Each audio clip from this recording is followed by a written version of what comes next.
City of mine, how I love the city of mine.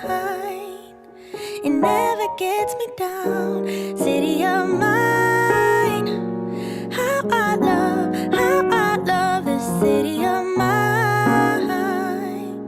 It never gets me down, yeah. I was born in the city, I was raised on its edges. My pop worked his life when it's complex. I found love in its center. If I could live here forever, think it'd be for the better. I love the weather, even though it's fog 24/7. I love the people, this is city. I met all my best friends, and I wanna thank every brick. I wanna thank every entrance to every building that I step in this city of mine. I owe you most my best moments in life. See, I fell in love for the first time in Golden Gate Park. I saw my first rap show at Great American Hall. I used to beg my homies for a ride across the bridge to goof off and spend the whole damn day doing whatever we want. Keith drove us down to Ice Place while we'd roll up a blunt, and me and Jack would get stoned, walk around and get lost. Don't think I'll ever truly pay back all I was lucky to get just by walking through the city. No, I'm a small part of this. City of mine, how I love this city of mine. It never gets me down. City of mine, how I love this city of mine. It never gets me down. I never really had a place to call my own, so I travel and I roam till I find that. But I'm full of adventure, so I wander and I venture, and it's safe to say that really I don't mind that. I book a flight to try to figure where my mind's at, a spot where I don't spend no money, just some time at. I mix and mingle with the people till I learn a little. I brought some weed and baby, maybe we could burn a little. She said you're funny, I said no, I'm Xavier, then I left. Sun shining, birds chirping, let me take a breath. I'm headed to the city where my chance to make it best. What people like to give a little, then you take the rest. I'm hoping one day maybe I can find a place to rest. I fell in love with life and wonder where it take me next. I like the hustle and bustle, I fell in love with the fashion. I feel the pulse of the city, it's moving me like a passion, and it's mine.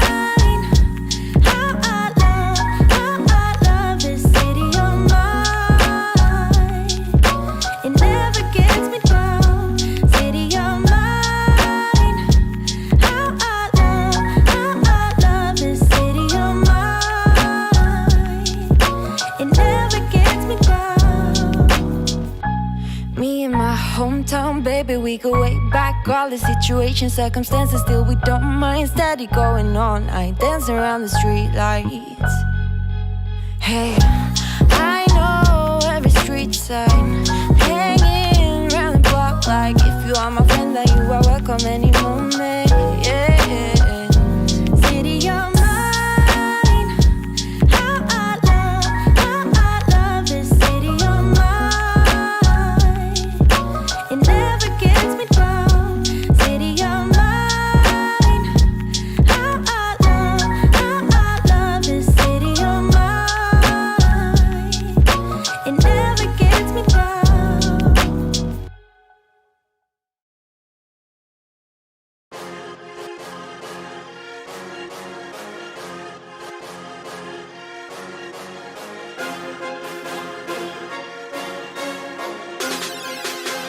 The Dow is over 50,000 right now. We won with poorly educated. I love the poorly educated. I love the poorly educated. I love the poorly educated.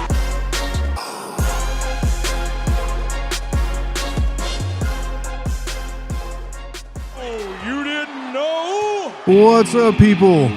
Your ass better call somebody. Welcome to the show. I'm excited about tonight. I have been chatting with Vic behind the scenes. If you have not followed Vic yet on social media, let me just do this first. Let me just go straight here first. I usually do this towards the end. If you are not following Vic yet, go to TikTok. Right now, open your TikTok app and search for @VicMeyers0. Right? Especially if you're in Colorado, but everybody, go check out the stuff Vic is talking about. We have some stories to talk about tonight. For those of you that don't know Vic, he is a U.S. Army veteran, 101st Airborne Division. We call them dope on a rope, but we'll get with Vic on that shortly. He knows I'm joking. But 101st Airborne Division, Desert Storm. He's been a corrections officer, all kinds of cool stuff. So we're going to talk to Vic here very shortly. But happy Tuesday, everybody. How has your week been? Today, for me, I don't know about you all, but today was like a Monday, Tuesday, especially work. Everything that happens on a Monday happened on a Monday, but also the Tuesday stuff. So it was a day. It was a good day, but it was a day. But so good to see everybody. Hope you had a great weekend. Let me say hello to everybody real quick. Percy, what's up? Good to see you. Of course, Scott is here. Of course, this stream is always sponsored by Bearded Coast, the Bearded Coast Grooming Company.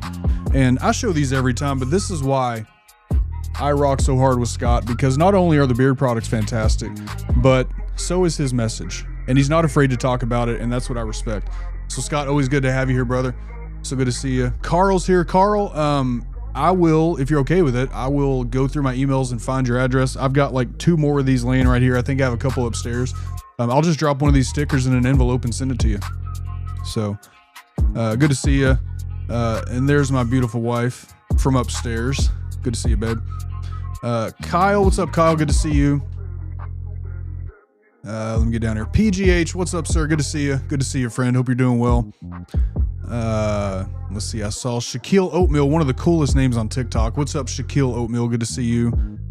Let's see who snuck in here after. All right, I think we're caught up so far. So far, we're caught up. We'll give people, do me a favor, go to your favorite social media site if you don't mind.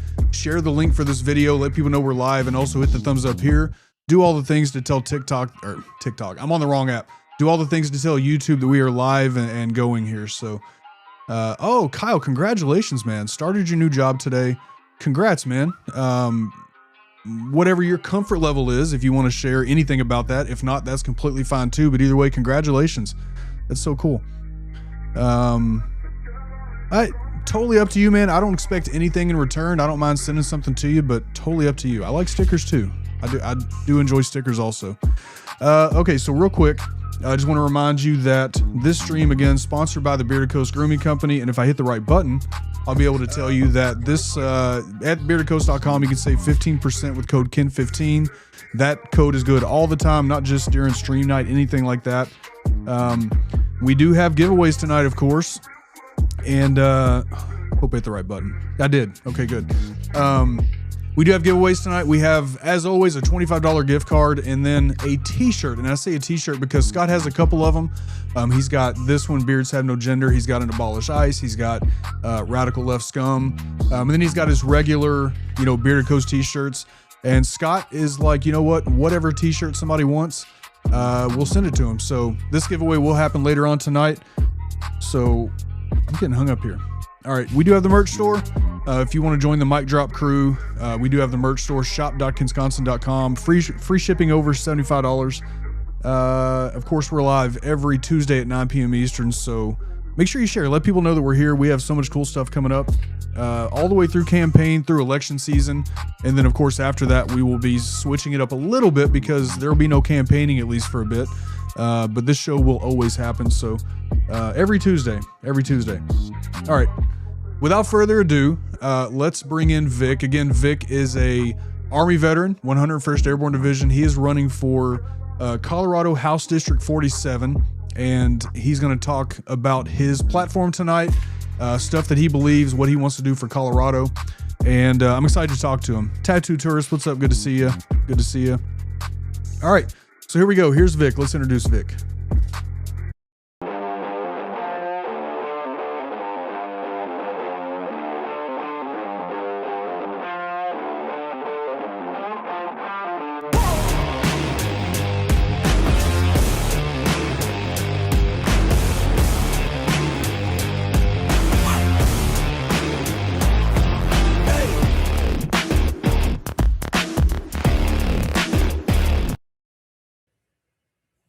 And Vic, we are live with Vic here. So Vic, I want to say, first of all, I couldn't help but throw in the dope on a rope joke there. I mean, I was with the 82nd, so, if you'd have studied harder, you could have gotten 101st. Right. I could have moved up. Right. Yeah. And I didn't go out of the birds. I was a flight engineer, so I never had to jump out except for aerosol school. Okay. Gotcha. Funny story. I didn't either. When I got to Fort Bragg, they actually put me working. So I was IT in the Army. And I ended up working with the post adjutant general, at Fort Bragg when I was with the 82nd. So, I got sort of special privileges, if you will, whatever special privilege you can get being a soldier. What did we call them? Cheese eater? Is that what we called those guys? Cheese eaters? Something like that. Something like that. So, this is Vic. Once again, Vic Meyer, known on social media as Resistor Vic. Apparently he's been doing stuff on social media far longer than he's been running for this House, seat in Colorado. So that's why I say go to TikTok, search up Resistor Vic, and just go see the stuff he's talking about. I really enjoy his content. And that's the most. I mean, we talked a little bit before we went live. We talked football. We talked all kinds of stuff. Very interesting stuff I think we're going to talk about tonight. But Vic, before we get to all that, if you don't mind introducing yourself to the audience here. Well, first, let me say, Purgatory Gold Hunter, thank you. And yeah, I'm Vic Meyers. I'm running for House District 47 in Colorado. It's a very rural part of Colorado. And I currently have a state representative who is a literal Proud Boy. I'm not saying that he just likes those guys. He was a podcaster for the Proud Boy network. He called himself Thai Freedom. He's a real piece of garbage. And when I found out that that was my state representative, I was like, this cannot stand. I can't just run against him because he's such a person. I also have to run for something. And when you look around at what's going on in America right now, I'm always telling people in my videos that if you can do something, you must do something in 2026, because this is the stuff that we read about, at least my generation read about in school, that my grandfather fought in World War I and my other grandfather fought in World War II. This is what they fought against. And we're seeing, American citizens gunned down in the streets by federal authorities. We're seeing a surveillance system across this country that is just unbelievably intrusive on our Fourth Amendment rights. And to have that going on, this point in our history, if we can do something, we must do something. So I stepped up to do something, to do my part.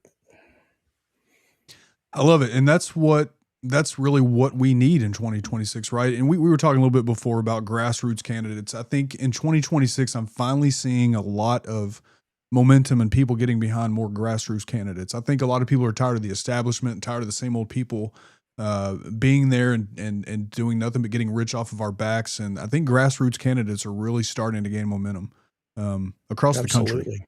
Yeah. And I left the Democratic Party about 4 years ago.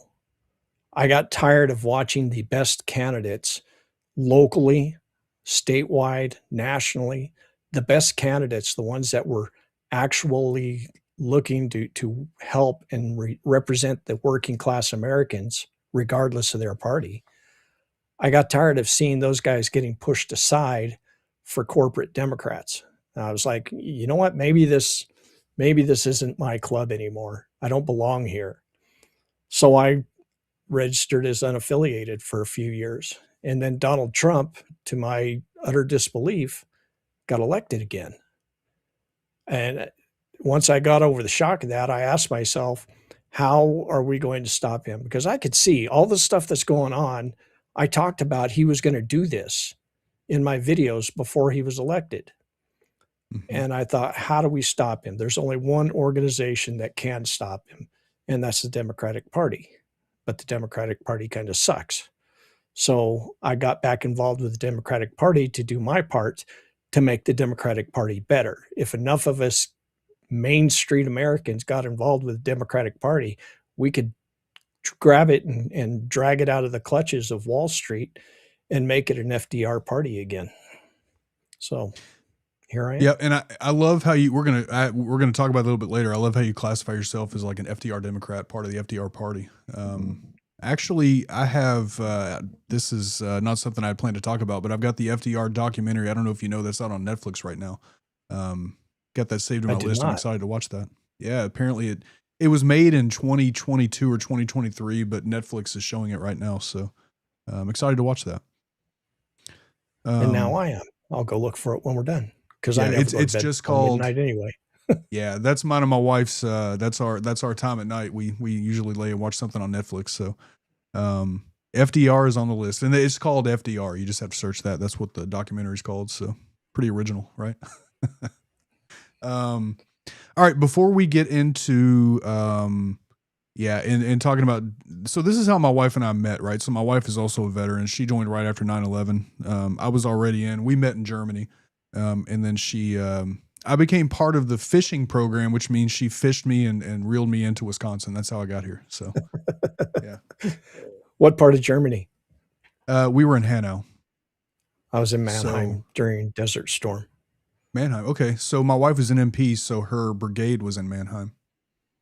Nice. I don't know if it was during Desert Storm. I'm assuming it was, but yeah. Malbehave. All right, so before we get into the fun stuff, you sent me a list of random facts that are super interesting. I love doing this every week, but just being the history guy and loving, just military topics in general, I'm excited about yours tonight. So we have random facts here. Let's get to know our guest a little bit before we get into the fun stuff. I don't know, this stuff's fun too. Anyway, here we go. I'ma talk back in the who that, we that, who that, we that, who that, take a picture, baby, let me step back. Who that, we that, who that, we that, who that, take a picture, baby, let me step back. All right, let me get rid of that one because we were talking about these right before the show and I messed up my entire show. So they're not supposed to show early, but that's okay. All right, so random fact number 1, and these were all submitted by Vic. So first, raced motocross in high school. Tell us about that. Well, my dad was a AMA champion enduro racer for the Rocky Mountain region. And I moved in with Dad when I was 12. And the first thing he did was get me a motorcycle and took me to a motocross track, which was disastrous for a while because that was the first time I rode a motorcycle. But I kept at it. There was a point where I wanted to go pro, but that was a time and money kind of thing that we didn't have. Dad was a single truck driver. It was just me and him. But yeah, I raced all through high school, and I was a mini B class champion and a second place in 125 Bs. And I just moved into the expert class when I went into the Army, and I took my bike with me to Fort Campbell, and I started racing there. And like first or second race, I had a wicked wreck, ended up in the hospital for a while. And that was the last time I rode, unfortunately. So now I just live vicariously by watching it on TV. Do you ride at all anymore, or even just leisurely, or not at all? No, it's one of those things. If I can't get out on a track and be competitive, then it's absolutely no fun for me. I mean, if I could go trail riding again, I'd like to, but it's so bloody expensive. It's like so much stuff in America today. They've priced out the regular people from doing the fun stuff unless you're willing to go ass deep in debt to do it. Mm-hmm. And that's just not something I'm willing to do. Yeah, even the cheap stuff, right? Like saying cheap. So funny story today, I traveled to Atlanta a couple of weeks ago for work, and they finalized my travel reimbursement stuff today. The lady, the accounts payable lady sent me a message, and she's like, "Hey, your receipts that you submitted for snacks on your last travel day," she's like, "technically the company allowance is $10 per day for snacks. You submitted receipts for $20. She's like, "I'm going to go ahead and pay them, but just know for future travel that it's a $10 a day allowance for snacks specifically, right? You still get lunch and everything." And, so you get to get half a Snickers bar. Well, and that's what I told her. I said, I get it. I said, I didn't have access to the travel policy while I was traveling, so I didn't know. And whatever you can reimburse is cool. But just so you know, that $20, 10 of that was a bottle of water. So that's what I got. Yeah. Like a bottle of water and a Hershey bar. So I won't ask you who you work for. I don't want to get you in trouble. Yeah, I don't publicly don't talk about that. Yeah. I'll just say I work in IT. I'm a Linux admin in the financial industry. So all right, here we go. So that's cool. All right, the second and third I am even more excited about. So The second fact, your grandfather survived Pearl Harbor. First Yes. of all, thank you for your entire family's service. I love the history of this. So yeah, tell us about this one. So my grandpa, he was stationed at Pearl Harbor, and it really jacked him up mentally because on the day that it happened, he was in the infirmary for an infection for a really bad cut on his finger. And that's when the Japanese hit, and everybody on his ship was lost. And he had severe mental health issues for the rest of his life. It was a pretty bad deal. When my dad was a kid and they lived in New York City, he was an artist. And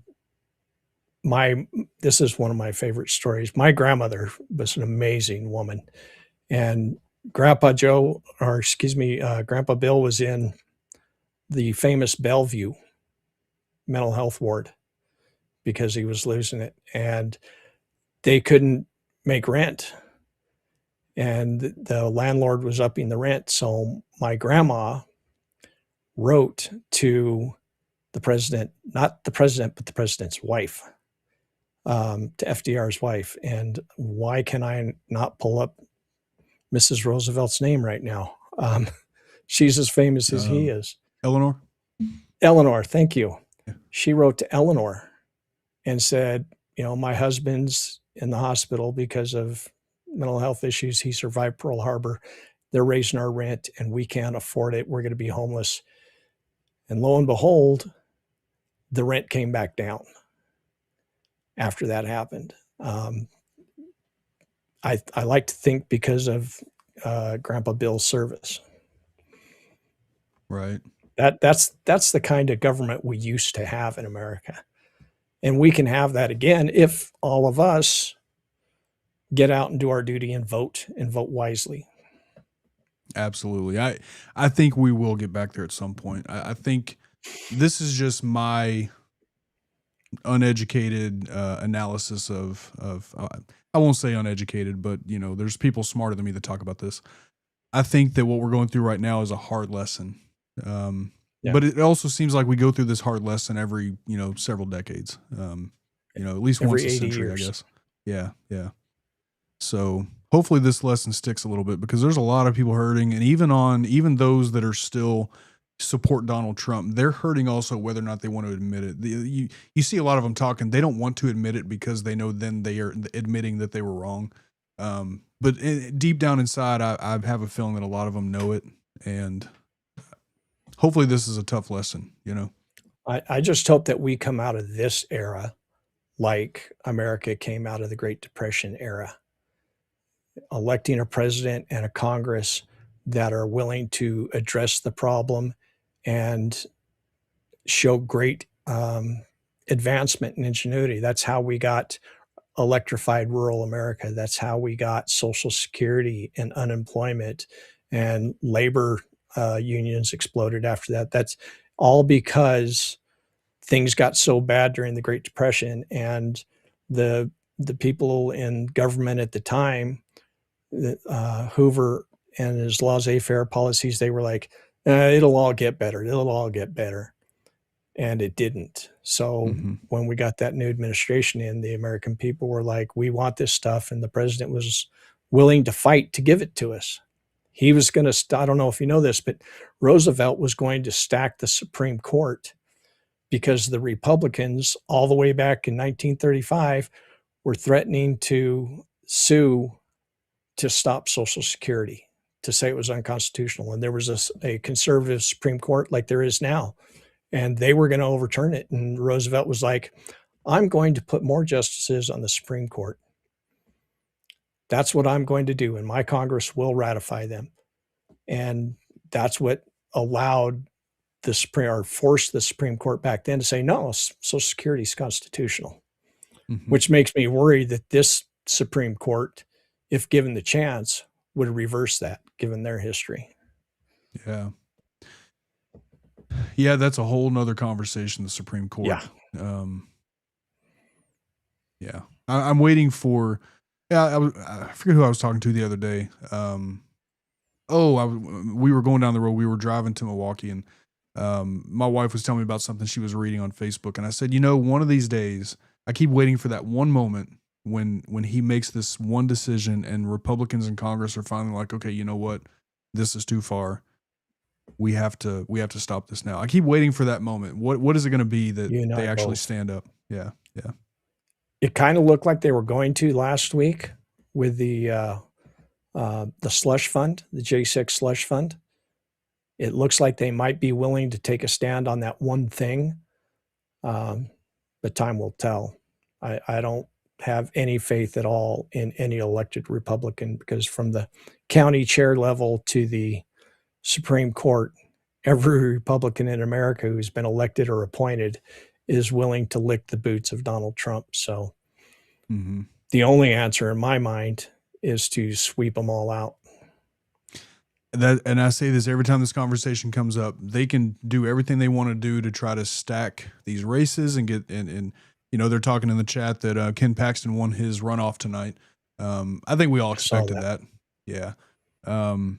They can do all this that they want, but if enough people turn out to vote, enough people that are tired of what's going on actually go out and vote, then those votes, there's nothing they can do to stop voting, right? If aside from, and I'm not talking about like physically like putting ice at the polls and stuff they may try. I'm just saying if enough people turn out to vote, then they can put whoever they want there. But there's still going to be somebody on the other side of that race that people can go out and vote for and put a stop to this. So. And even if you don't like the Democrat that's running, if we just totally wipe out the Republicans in this election, then that's going to be a great motivator for the Democrats to get their heads out of their asses, because they're next. If they don't step up, then they're next. Yeah, that's the way I look at it. I'm not going to be happy with just getting rid of the Republicans that are in there. I want to get rid of a lot of the Democrats too, the Chuck Schumers and the Pelosi's and so many other, the Bennetts and Hickenloopers in my state. I'm done with those kind of people. I want Democrats who are going to represent people. And the best way to do it is for the voters, the individual Main Street Americans, to take their power back by exercising their vote. That's the best future for our country. I could not agree more. Absolutely agree. Yeah. I'm going to throw a question up. We're going to get to number 3. I'm going to throw a question up for 2 reasons. One, just to demonstrate something, but also because I know the answer to this, but somebody's asking, Vic, I'm curious. This is my friend Agent. She says, Vic, I'm curious. Where did you find your iconic hat? My black hat? I was married in that hat 32 years ago. We had what they call, I'm not a big Texas fan. Don't tell my viewers that. A Texas tuxedo. Much to my mother-in-law's horror, I wore jeans and a white shirt and a vest and that cowboy hat when I got married. And I've still got it today. It's a Stetson. Okay, that's not what I thought the answer was. I guess I need to pay more attention. What did you think it was? I haven't paid close enough attention. I thought it was a Cav hat, but I guess not. Nope. I need to go back and look closer. Okay. It's because I got that American flag, Ukrainian flag pin on it, probably. Yeah. I get that a lot. Do you have the Fort Campbell patch on it too, or is that on something else? No, I've got a Fort Campbell pin on my jean jacket. Okay. Maybe that's the one you saw. Yeah, maybe so. What I want to point out with this, if you have questions along the way, we will do a Q&A session at the end. Sometimes I'll put the question up if it kind of goes with what we're talking about at the moment. But if you want to put a question up, if you'll lead it with a Q colon like this, I'll be able to go back and search that at the end and get to all these questions. Scott, I've got yours saved. We have a section where we're going to be talking specifically about your questions, so I will bring that up eventually. So yeah, Q colon helps me make sure that I find those. All right. So last fact here. General Andrew Pickens of the Revolutionary War, of Revolutionary War fame, was my 6th great uncle. Yeah. And I'm super proud about that. I grew up being told that one of my great grandfathers was Native American. And then I took the DNA test, right? And it's like, nope, you're as gringo can be, buddy. So I started digging into my family tree, and I've gone way back into Europe, but along the way, I found Brigadier General Andrew Pickens, who led a contingent of the South Carolina militia in the Battle of Cowpens. And a lot of people don't know what that is, but if you've seen the movie The Patriot, the battle depicted at the end of The Patriot, that was the Battle of Cowpens. So nice. Okay. He was a colonel at the time, and it was after that he was made a general, and he went on to become a U.S. congressman and was one of the signers in South Carolina to ratify the U.S. Constitution. Very cool. You've got military. Your entire family is military history, and I love that.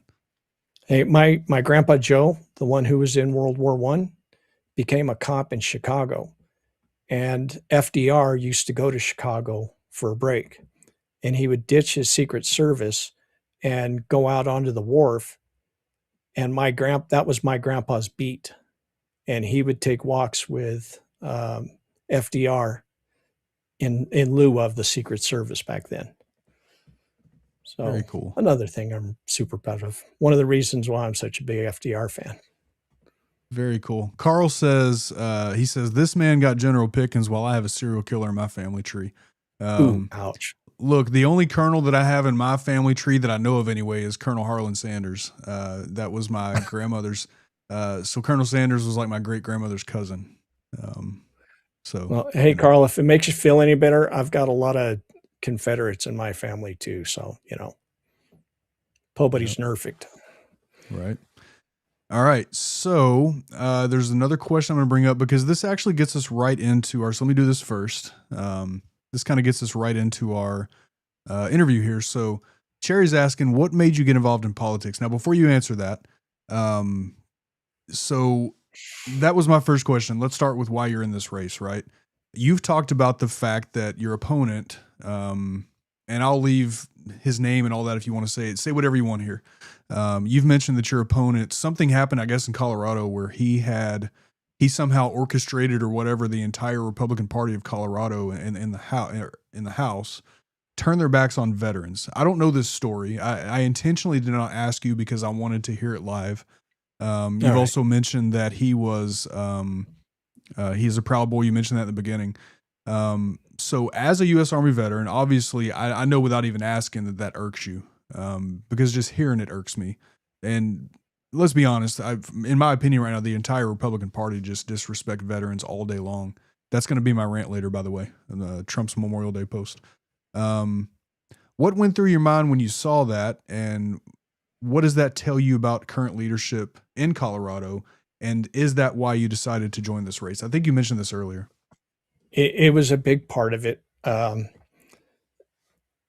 The first off, the Colorado Republican Party is a total cluster mess. I mean, it is beyond crazy. If they were to run anybody rational, they could win some elections in the state, but they're not. They keep running people like my opponent. And to get to your point, he used to run a podcast, co-host a podcast for the Proud Boys, called himself Thai Freedom. And nobody knew this about him. He only got elected to this seat in 2022 because he wanted to run. There's not a lot of people who want to run for this seat. He's a Republican in what is viewed as a Republican district. The Democrats didn't really put up a challenge. And then he got reelected because nobody put up a challenge. And nobody knew about his history with the Proud Boys. So that helped. And then on February 10th, 2025, that was less than a month after Trump pardoned all the J6ers. There was a group of veterans who went to the Colorado House. A couple of them were members of the Colorado House with a resolution to condemn the J6 pardons. And I've got the picture. When I learned about this, I made a 6x9 postcard of this picture And on the back, I explained what it is and that he's a Proud Boy. And it was my mission to make sure everybody in the district knew about this in the election. And this is before I was planning on running. And then, so I guess I should say what's in the picture. Yeah, he led every House Republican to literally, physically turn around in their chairs and show their backs to these veterans who were speaking out against the J6 pardons. And to add a little more context, I live not far from the interstate. I have to take the interstate to town to go to work. And the overpass that I have to drive over, him and his friends every Sunday for the last 10 years have been going out on that bridge waving the 1776 3%er flag, the Gadsden flag, when Biden was in office, the fuck Biden flag, all of the right-wing worst racist stuff, and waving them flags. And on January 6, 2021, I worked for Dish back then, and I was coming home. I saw what was going on when I hooked up somebody's TV. And I'm coming home, and I have to go over that overpass to get home. And all of these people, all these cronies of my opponent, were standing out there celebrating January 6th, the attack on our Capitol. I got to tell you, that's the closest I ever come to going to prison. And then to find out that my state representative, the guy that's supposed to be my voice in government, is not only one of the affiliated with the people who helped orchestrate that attack, not just on a building, but against our democracy, against the things that I and so many of my family have served to protect, to know that that man is my voice in government. And then he led all these people, and they went along with it. Every Republican went along with it. They turned their backs. I was just beyond livid.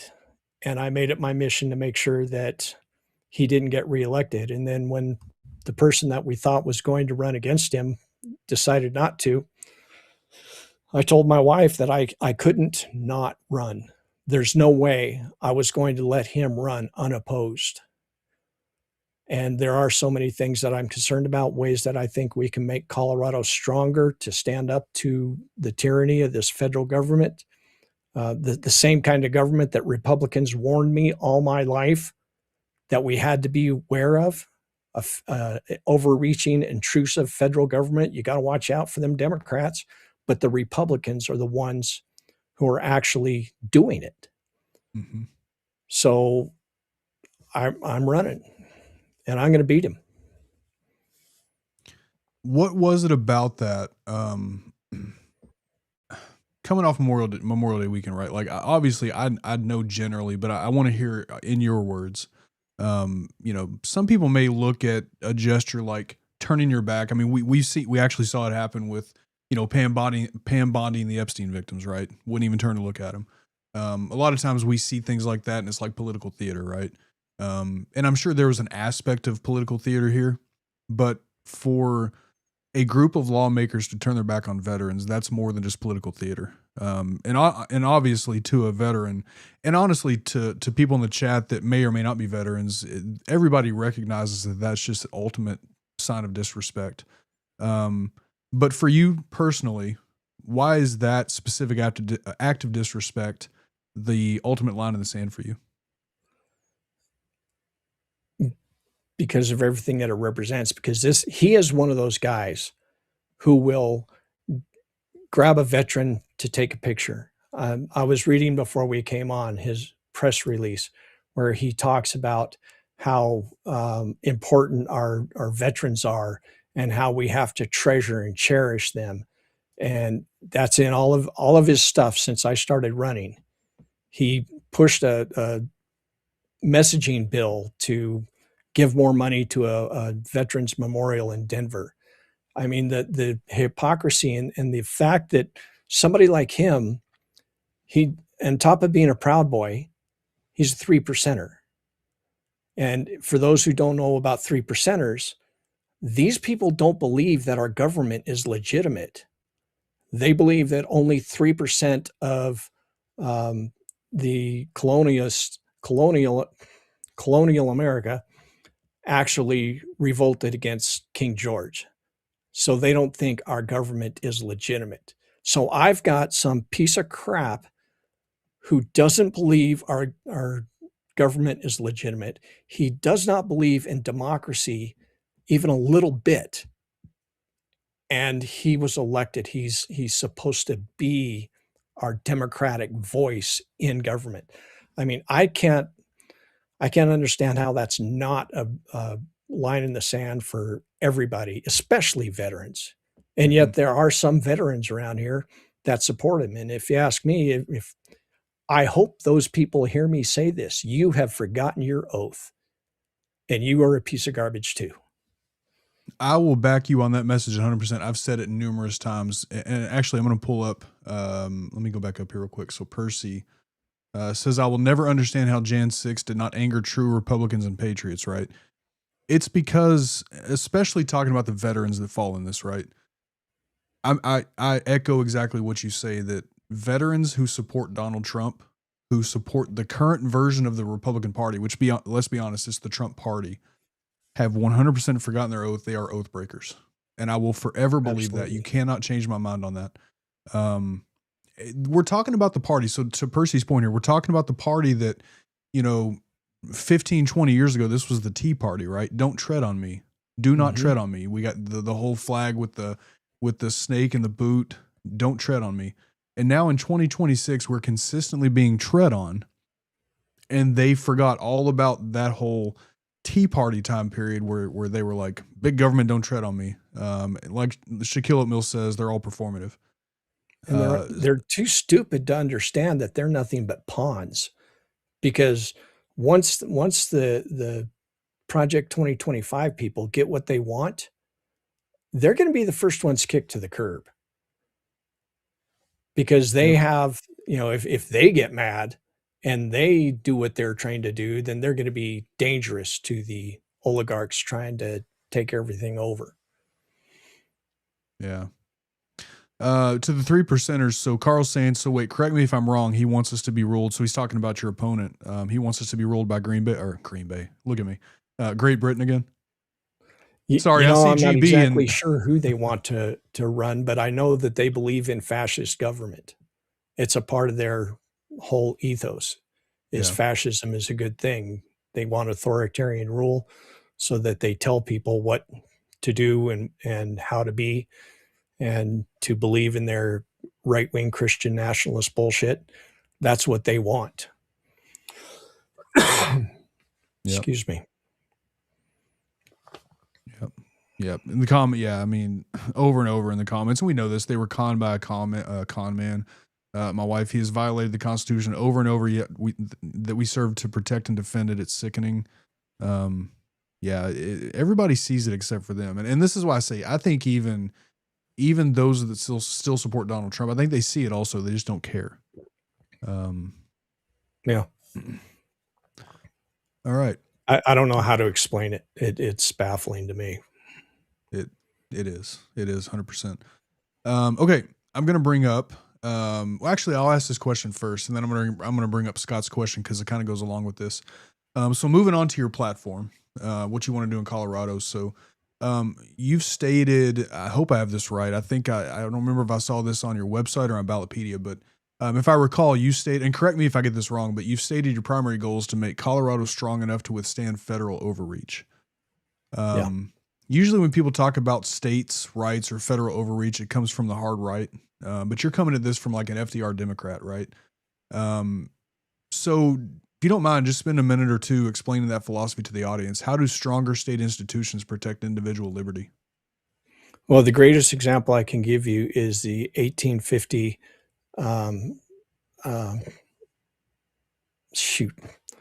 Dude, my memory tonight. I must have had something bad for dinner. Look, a lot of times we go live or try to talk. Yeah, there you go. Yeah, the Slave Act of 1850. So northern states, by and large, were not going along with the whole slavery thing. And Congress passed this Fugitive Slave Act of 1850. There you go. And that required northern states to aid southern slave hunters. Mm-hmm.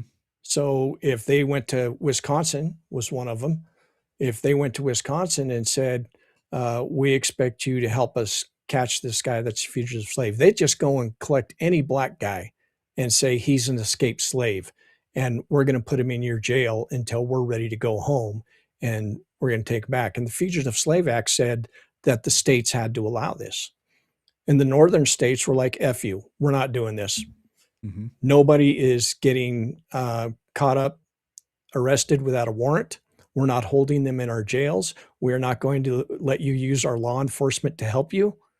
These are Americans. They have rights, and we're not going along with it.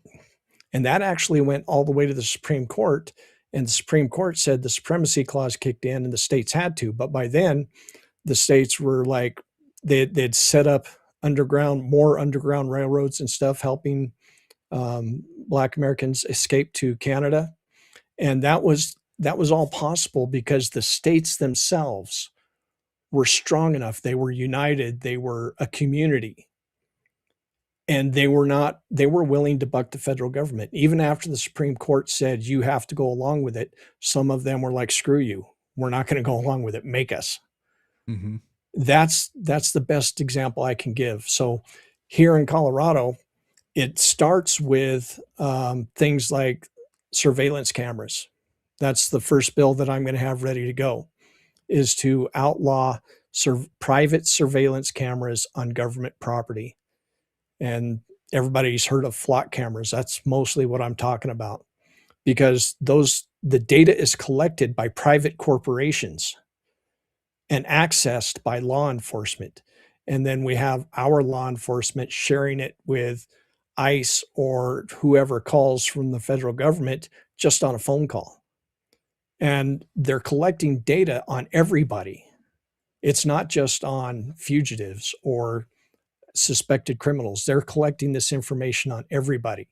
So one of the ways we make our state stronger is to outlaw that so that they can't. And if a cop does share the information, hello, Miss Wetham, if the cop does share the information, then that cop needs to lose his post certification so he can't be a law enforcement officer anymore. Right now, there's lots of rules and regulations. We have a constitution that requires warrants, and all of that stuff is being ignored. And when it's found out about, the Washington Post did a huge story on it a couple of years ago. When it's found out about, there's nothing but excuses, because who do you blame? Do you blame Flock? Do you blame the cops? Who do you blame? Because no actual rule was violated by an actual person. So there's no accountability. So that's one of the ways we do it. We also make our state stronger by building up our public education system and our healthcare system, so that when Orange Julius Caesar says we're going to cut Medicaid funding, it doesn't cripple our healthcare here in Colorado, because that's just leverage. The education grants, the Medicaid grants, the highway grants, all of that stuff from the federal government is being used as leverage against us.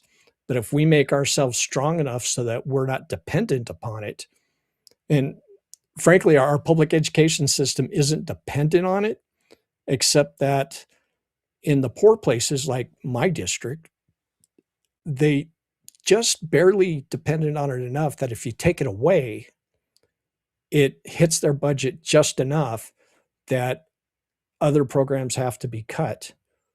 And that's what weakens the public education system even more. So that's how we make Colorado stronger to stand up against the federal government. That, and give the state attorney general all the resources he or she's going to need to fight this administration in court.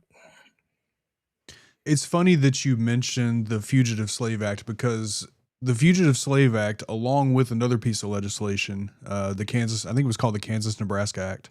That's where, and whenever I talk about this, I always say Republicans. We know back then they were Democrats.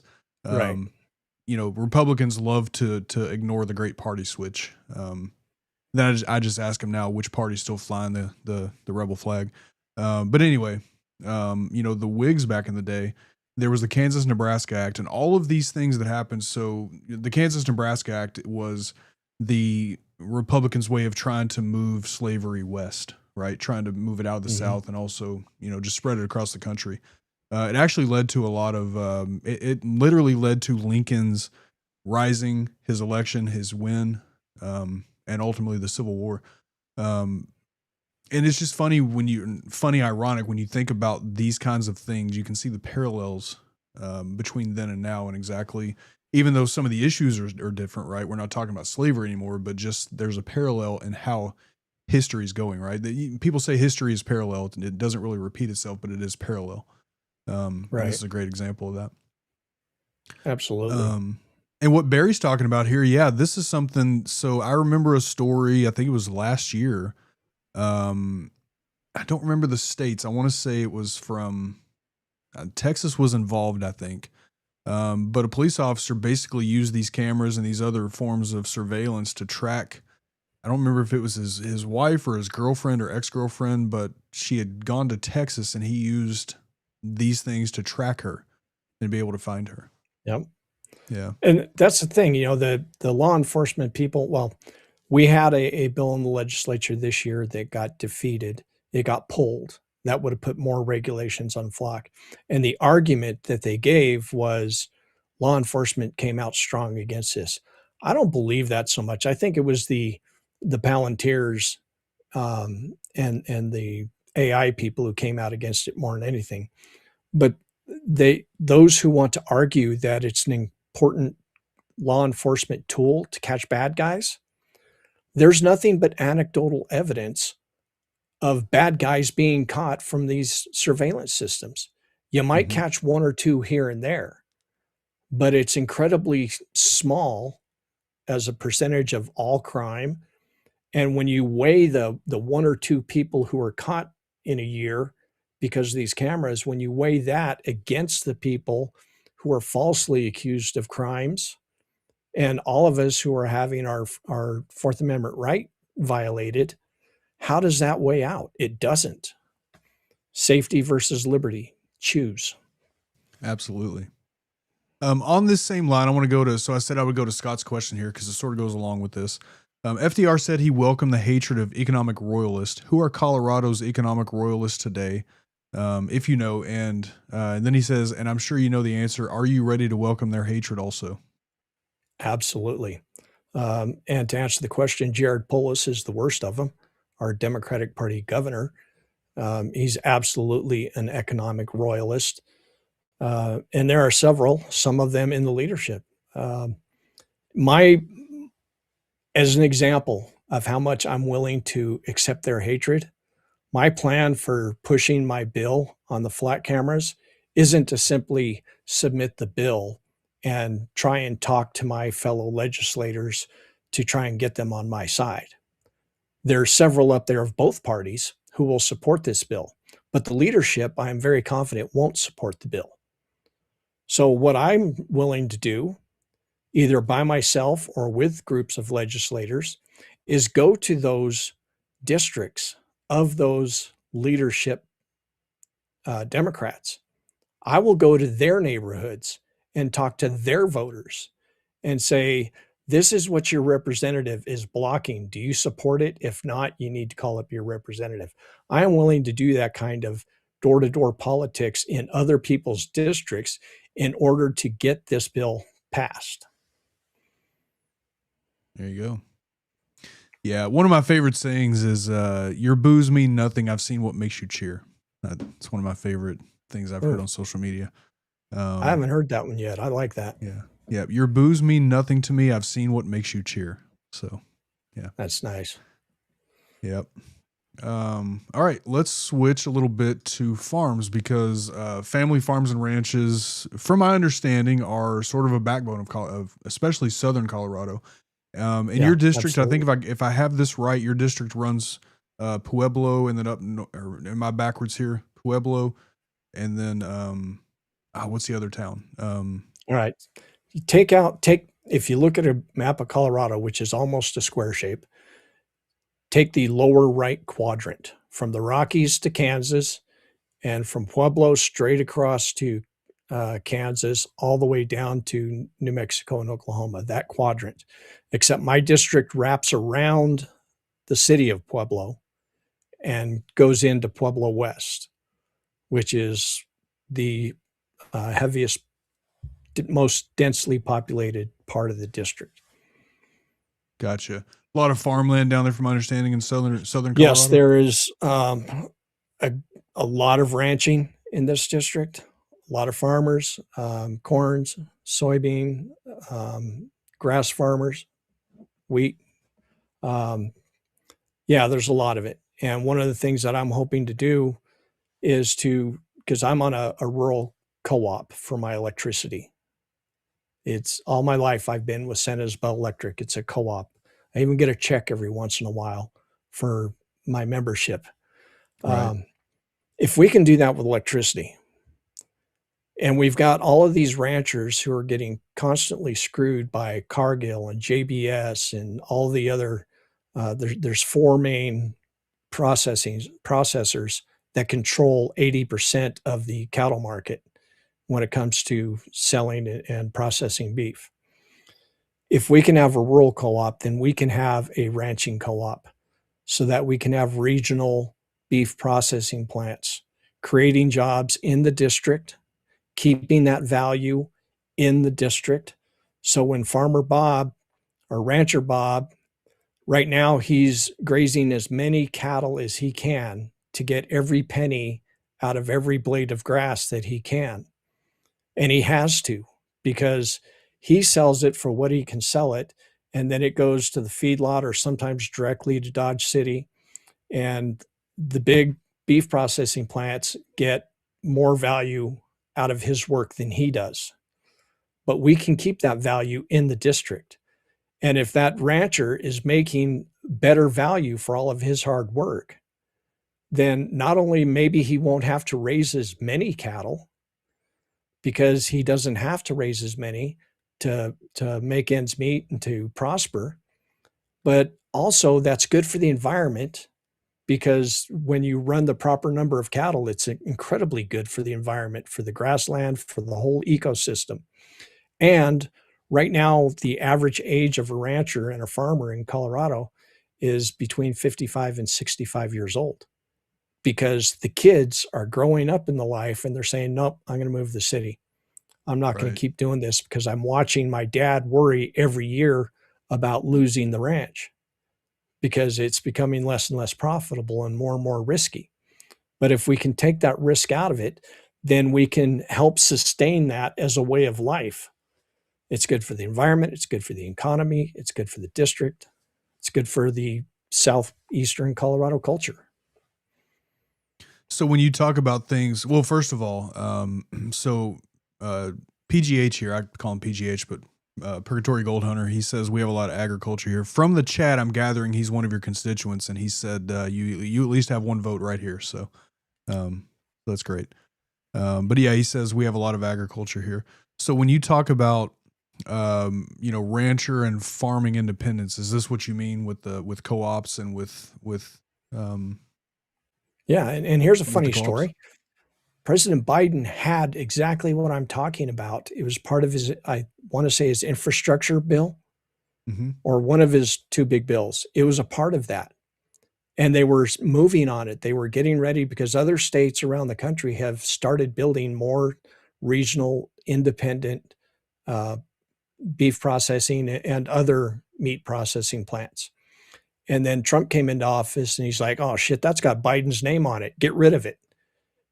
And now he's trying to bring it back. Trump is trying to bring that program back with his name on it, but only funding it 40%, because it was a good idea. So, nobody can tell me that I'm just making stuff up to try and get votes. This is a solid plan that's working in other places. It's just a matter of somebody willing to push it. And my opponent, who bills himself as from a 4th generation rancher, has done nothing along these lines. He hasn't done anything, no creativity to try and make ranching more sustainable. Just a couple of messaging bills, like trying to make more vets available, veterinarians which is a need, but it's not doing anything to sustain ranchers. And then there was a bill in the legislature that passed to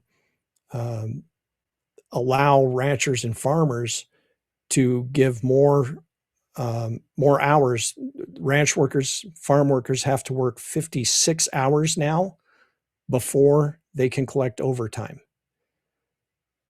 Because, and the rationale behind the bill was, things are so hard on ranchers and farmers right now. Well, they're hard on ranchers and farmers because of the tariffs and this war that's making all of the inputs more expensive, if they can even get things like fertilizer now. It's making it also more expensive. That's what's crippling our farms and ranches.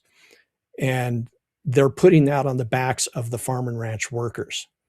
And they're not talking about the real causes of this problem. And that overtime bill, it's not going to help the family farm and the family ranch, because they don't pay overtime anyway.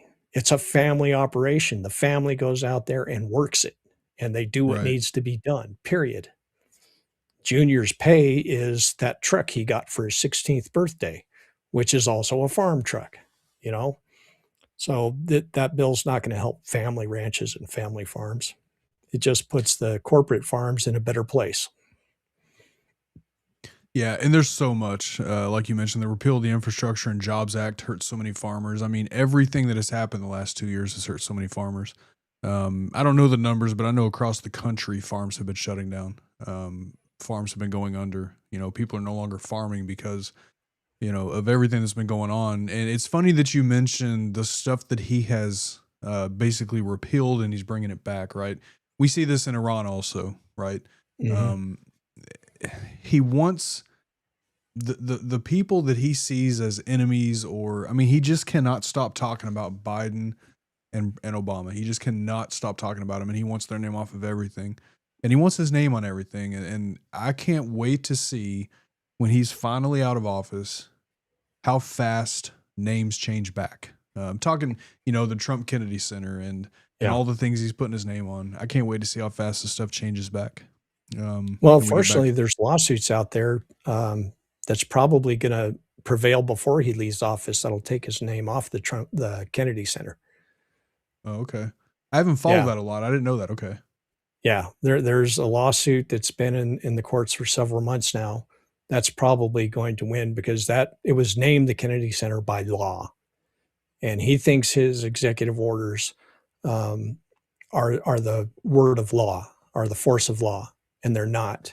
And they're all being fought. I was listening to somebody on a podcast the other day. He's a part of a group that's fighting all these lawsuits against the Trump administration, and they're winning daily in the courts. And all of them are going to float up to the Supreme Court sooner or later, but his arguments are so weak. And, you know, that's another thing about the Republicans. They're not, well, we already talked about this. They won't speak out. If I were the representative, whether I was a Republican or a Democrat, just as a state representative,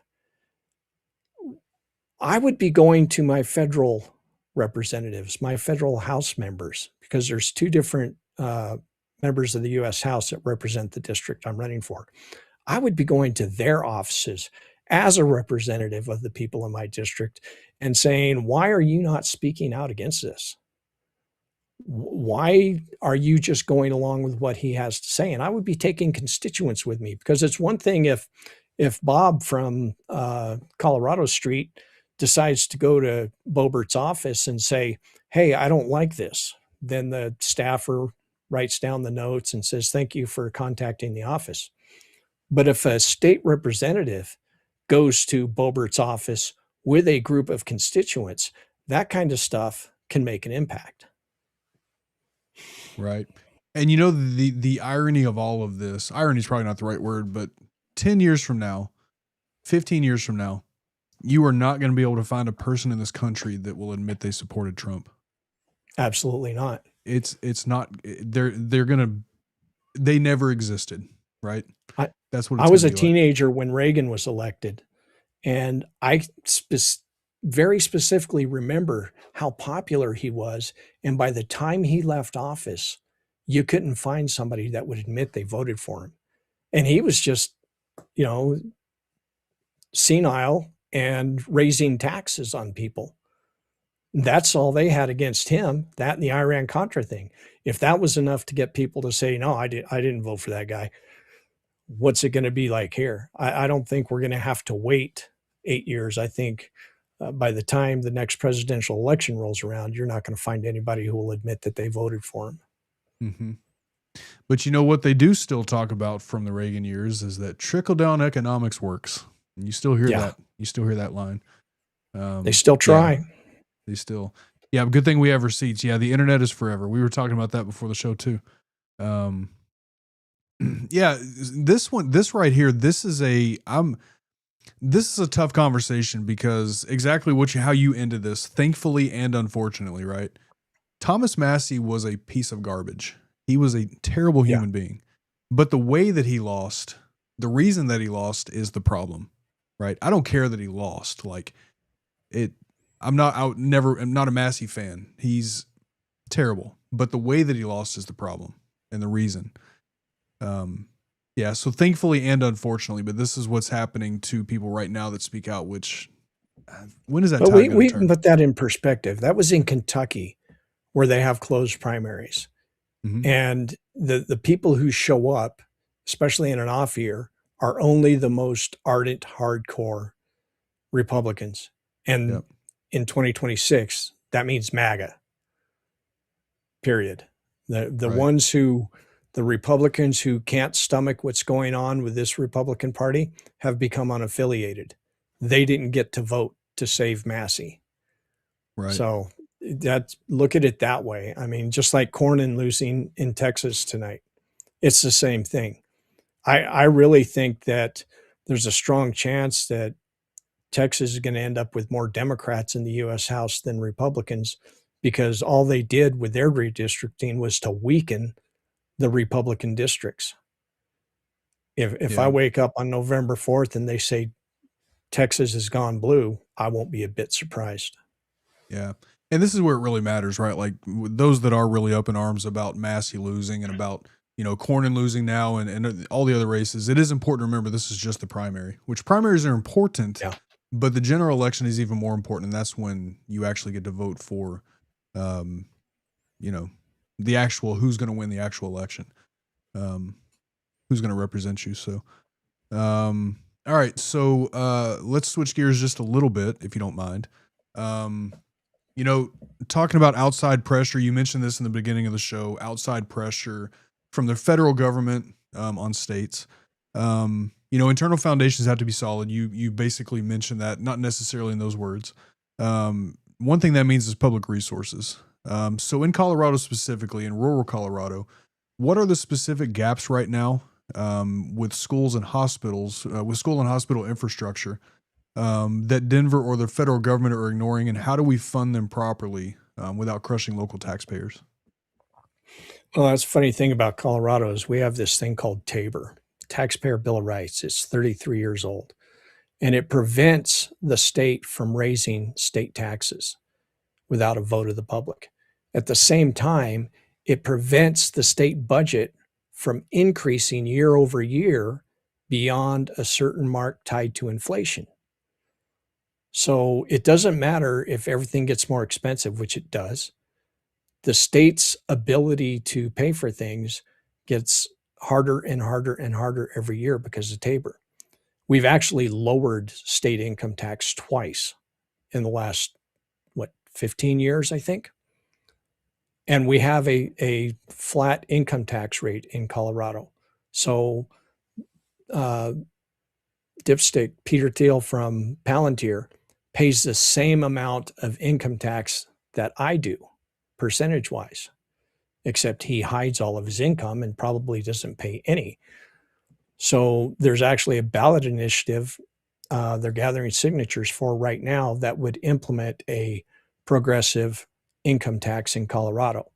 It would not violate Tabor, and it would finally tax the millionaires and billionaires in Colorado just a little bit more. But it would be enough to answer your question, that we could start maybe helping rural Colorado. My district isn't just one of the poorest in the state, it's one of the poorest in the country, state legislative districts.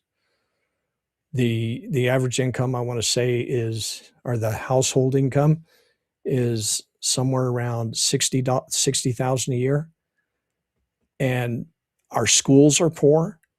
Our hospitals are poor. Our hospitals are all dependent on Medicaid. When they cut Medicaid, they took away a tremendous amount of funding from our hospitals. And when they a lot of people don't know this, but when they cut Medicaid, it wasn't just the single mother with 3 kids who depended on Medicaid. There are a lot of old people who are retired and on fixed incomes, and their Medicare is their Medicare portion of their, people have to pay for Medicare. It's paid by Medicaid. They pick up that premium. And when they cut Medicaid, a whole bunch of old people lost their Medicare because they couldn't pay the premiums, except Social Security automatically takes it out of their Social Security check. So they're back on Medicare, but now their Social Security check is a lot less than it used to be. Now they can't afford the house that they've been renting. Now they can't afford the property taxes on the house that they own. Now they can't afford groceries. That's what we're doing to old people with these Medicaid cuts. Right. I need to learn a lot more about it, but one of my campaign volunteers is from Minnesota. She moved down here just before Renee Good. And she grew up with Tim Walz and worked on all his campaigns. And she was telling me about Minnesota's healthcare system, which is on a graduated income level, but the poorest people in Minnesota pay like $3 a month for their health insurance. They have basically universal health care, and it works. Minnesota citizens have affordable health care. And one of the things I'm hoping to do when I get in the legislature is to look at how they do it and see if we can make that happen here. That's not a part of my platform right now because I'm not ready to submit legislation on that. I have to learn more about it before I can propose it. Right. But that's one of the ways. Yeah. Speaking of that, and Medicare cuts, obviously came from the big ugly bill, big beautiful bill to be correct, I guess. I call it the Trump tax. The Trump tax. Absolutely. Has Colorado lost any hospitals over that? Because that's something that obviously had the potential to shut down, especially small rural hospitals. Yeah. We have several that are on the list. I can't name any right now that have definitively closed, but I know every rural hospital in the state is squeezing pennies. My wife is a registered, she's an MRI tech. She's traveling right now, a traveler tech, but every one of our hospitals is utterly dependent on Medicaid and Medicare. And if they keep going with these cuts and we don't find a way to backfill them, then we are going to start losing hospitals. I mean, it's already bad. We don't have so many different kinds of care. If somebody in my town gets pregnant, my daughter-in-law lives 1,000 feet up the road from me. She's due in about a month with my son's first child. And when she has her baby, she has to travel 100 miles north to have that baby. My other daughter-in-law, when their last daughter was born, it was an emergency, and they went to the emergency room, and we almost lost both my daughter-in-law and the baby because there were complications. That is rural healthcare in Colorado because they can't afford the OBGYNs. If you're going to have a baby here, you have to go to the emergency room where there aren't people trained for all the things that can go wrong. They're trained in emergency care.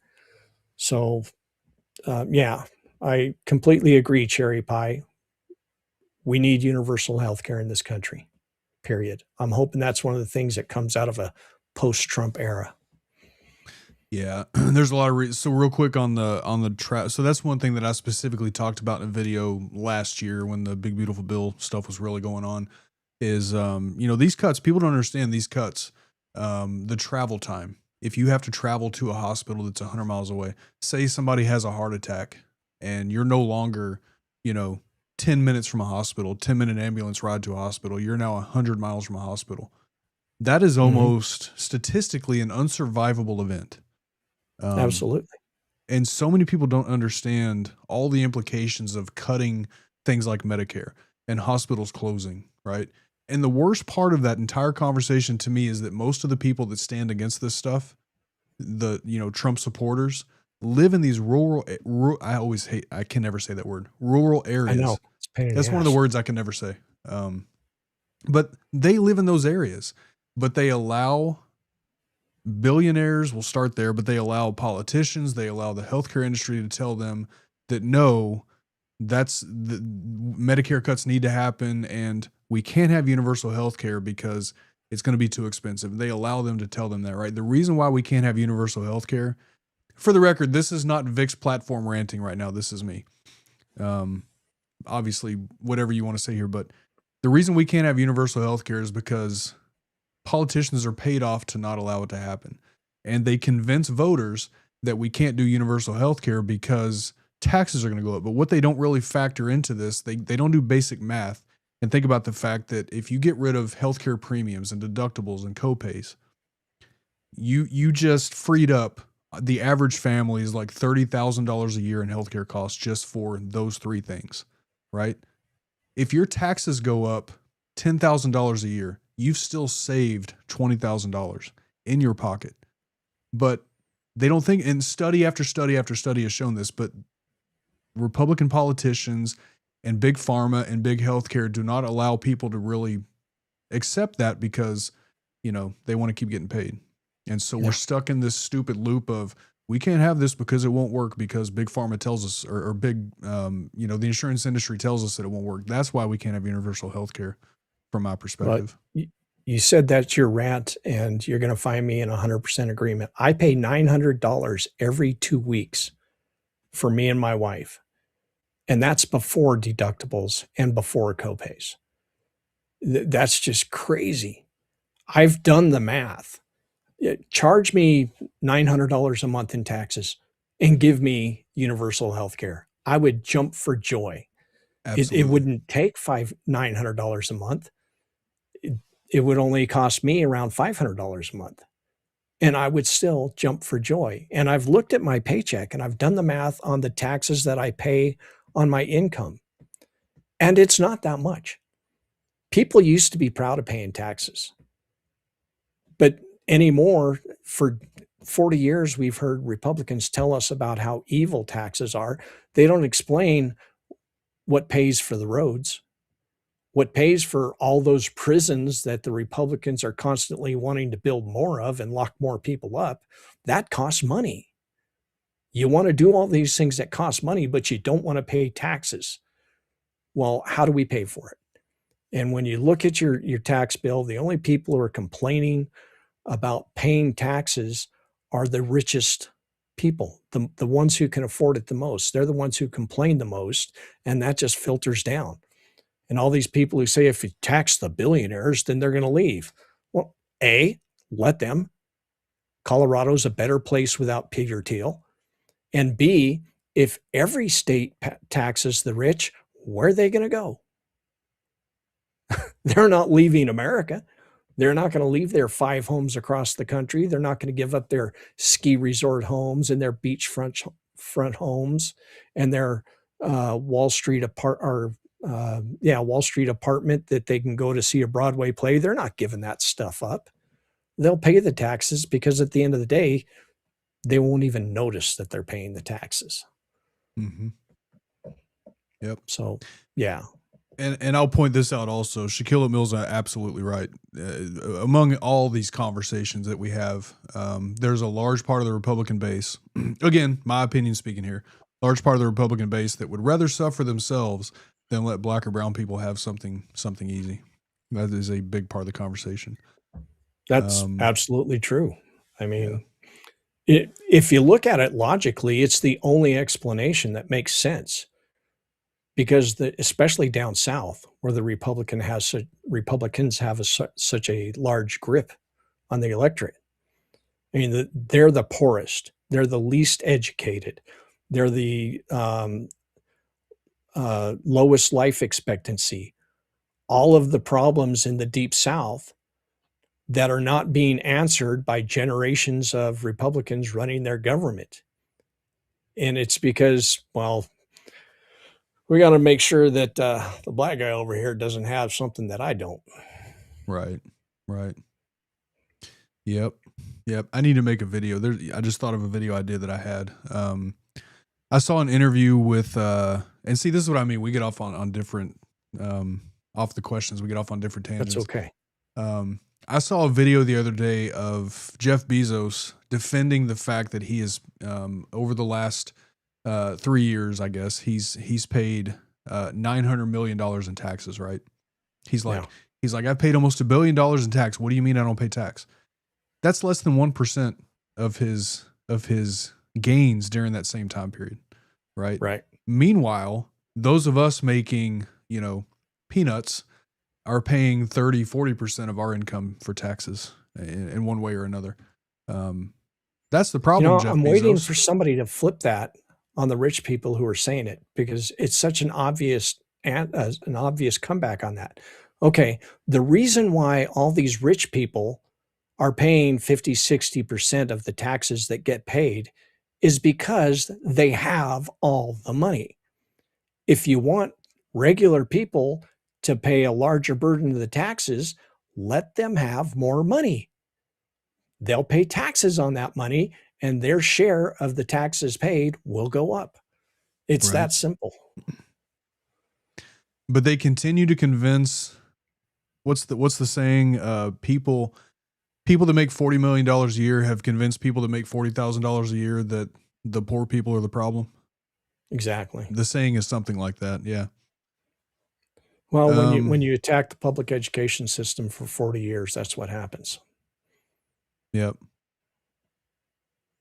Yeah, let me catch up on the comments. Once again, we are going to have a short Q&A. Yeah, Bezos is a real life Lex Luthor. Yeah, Barry.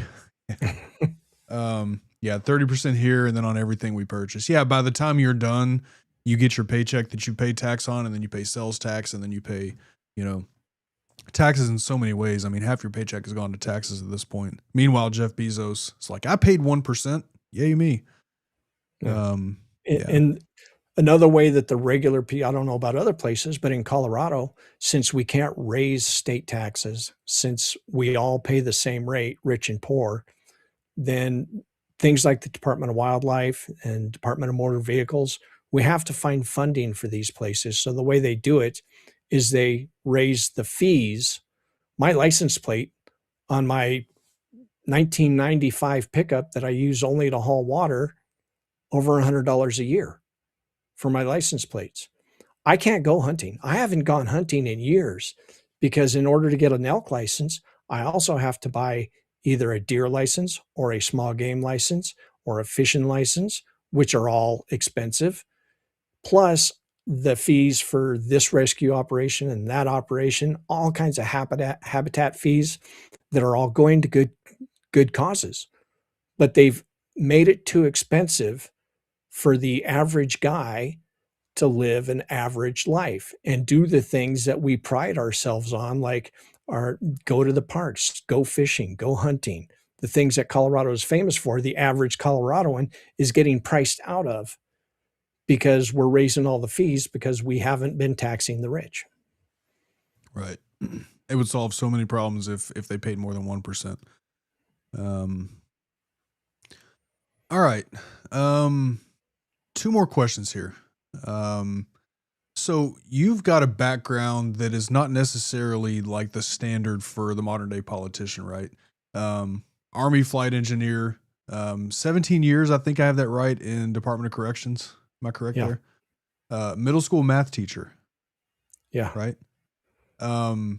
So you've kind of spanned all different genres there, if you will, different careers, different areas. How does that lifetime of working class, real world experience translate to fighting the political performance art that we see in the legislatures today? I think the way it's best going to translate is I haven't had anything given to me.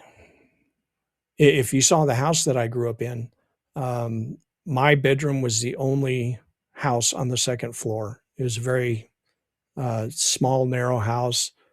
Grandpa Bill, the one that survived Pearl Harbor, he actually designed it and built it. And there was no heat in my bedroom. And this is up in the mountains of Colorado. I had a kerosene heater and an electric blanket. That's what I had for heat in my bedroom. That's how I grew up. And I'm not complaining a lot or a bit, because I had a great life living with my dad. He was a wonderful dad. But I never had anything given to me. I went to college on my GI Bill and a scholarship. Without those, I wouldn't have been able to go to college and get my math degree. I went to college because I wanted to be a math teacher. That was my goal. And I talked myself out of it. And I minored in physics instead. And I was a software engineer for a defense contractor for a couple of years. Absolutely hated working for a defense contractor. You talk about watching money get into people's pockets and you can't say anything about it. So I did that for a couple of years, and then I took a job with the Department of Corrections. And I saw we don't have a criminal justice system in Colorado. We have an incarceration system. We lock up so many people that don't need to be locked up. And then when we let them out, we have mandatory parole in Colorado. So when somebody paroles, we make it almost impossible for somebody to succeed on parole. So they either end up skipping out on their parole or reoffending and coming back to prison for more time. It's unbelievable how much money we are wasting and how much injustice we're doing to people. Because the ones that I'm talking about, there's two kinds of people in prison, regardless of their crimes. The kind of person who committed their crimes and are only going to be able to thrive in prison, and that's where they need to be. And I include pedos in that. Those kind of people need to be locked up. And then you got decent people who made really stupid choices. And if given the opportunity, given the help, they can get out of prison and succeed. And I was a case manager for most of my time in the Department of Corrections, and I had a much higher success rate than the average case manager because I focused on those guys who wanted to succeed and could succeed, and I did everything that I could to help them succeed. And I know that it's possible. I know we can save a shit ton of money by not locking up so many people.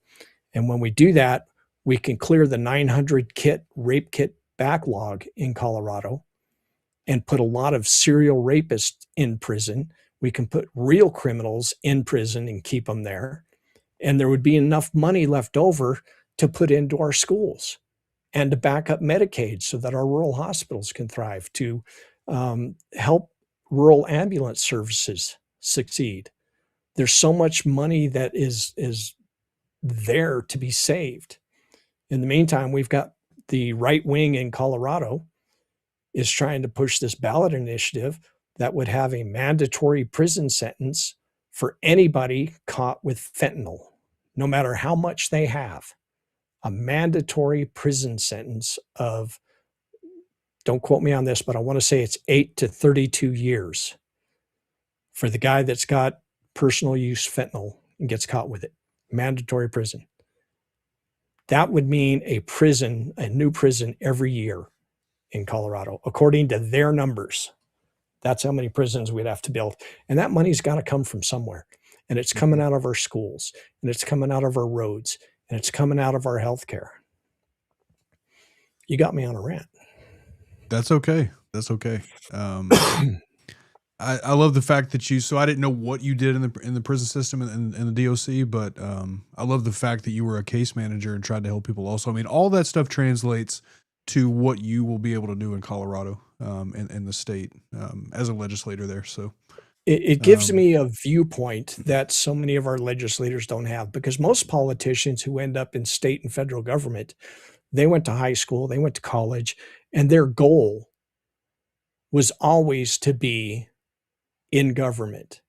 And to be fair, the first time I ran for the state legislature, I was fresh out of college because I've always been a political nerd. And I've ran in races before that I never had a chance of winning, and I knew it when I ran, but I wasn't going to let the guy run unopposed. I wanted people to have a choice. But this is a race that I can win, and I'm going to win.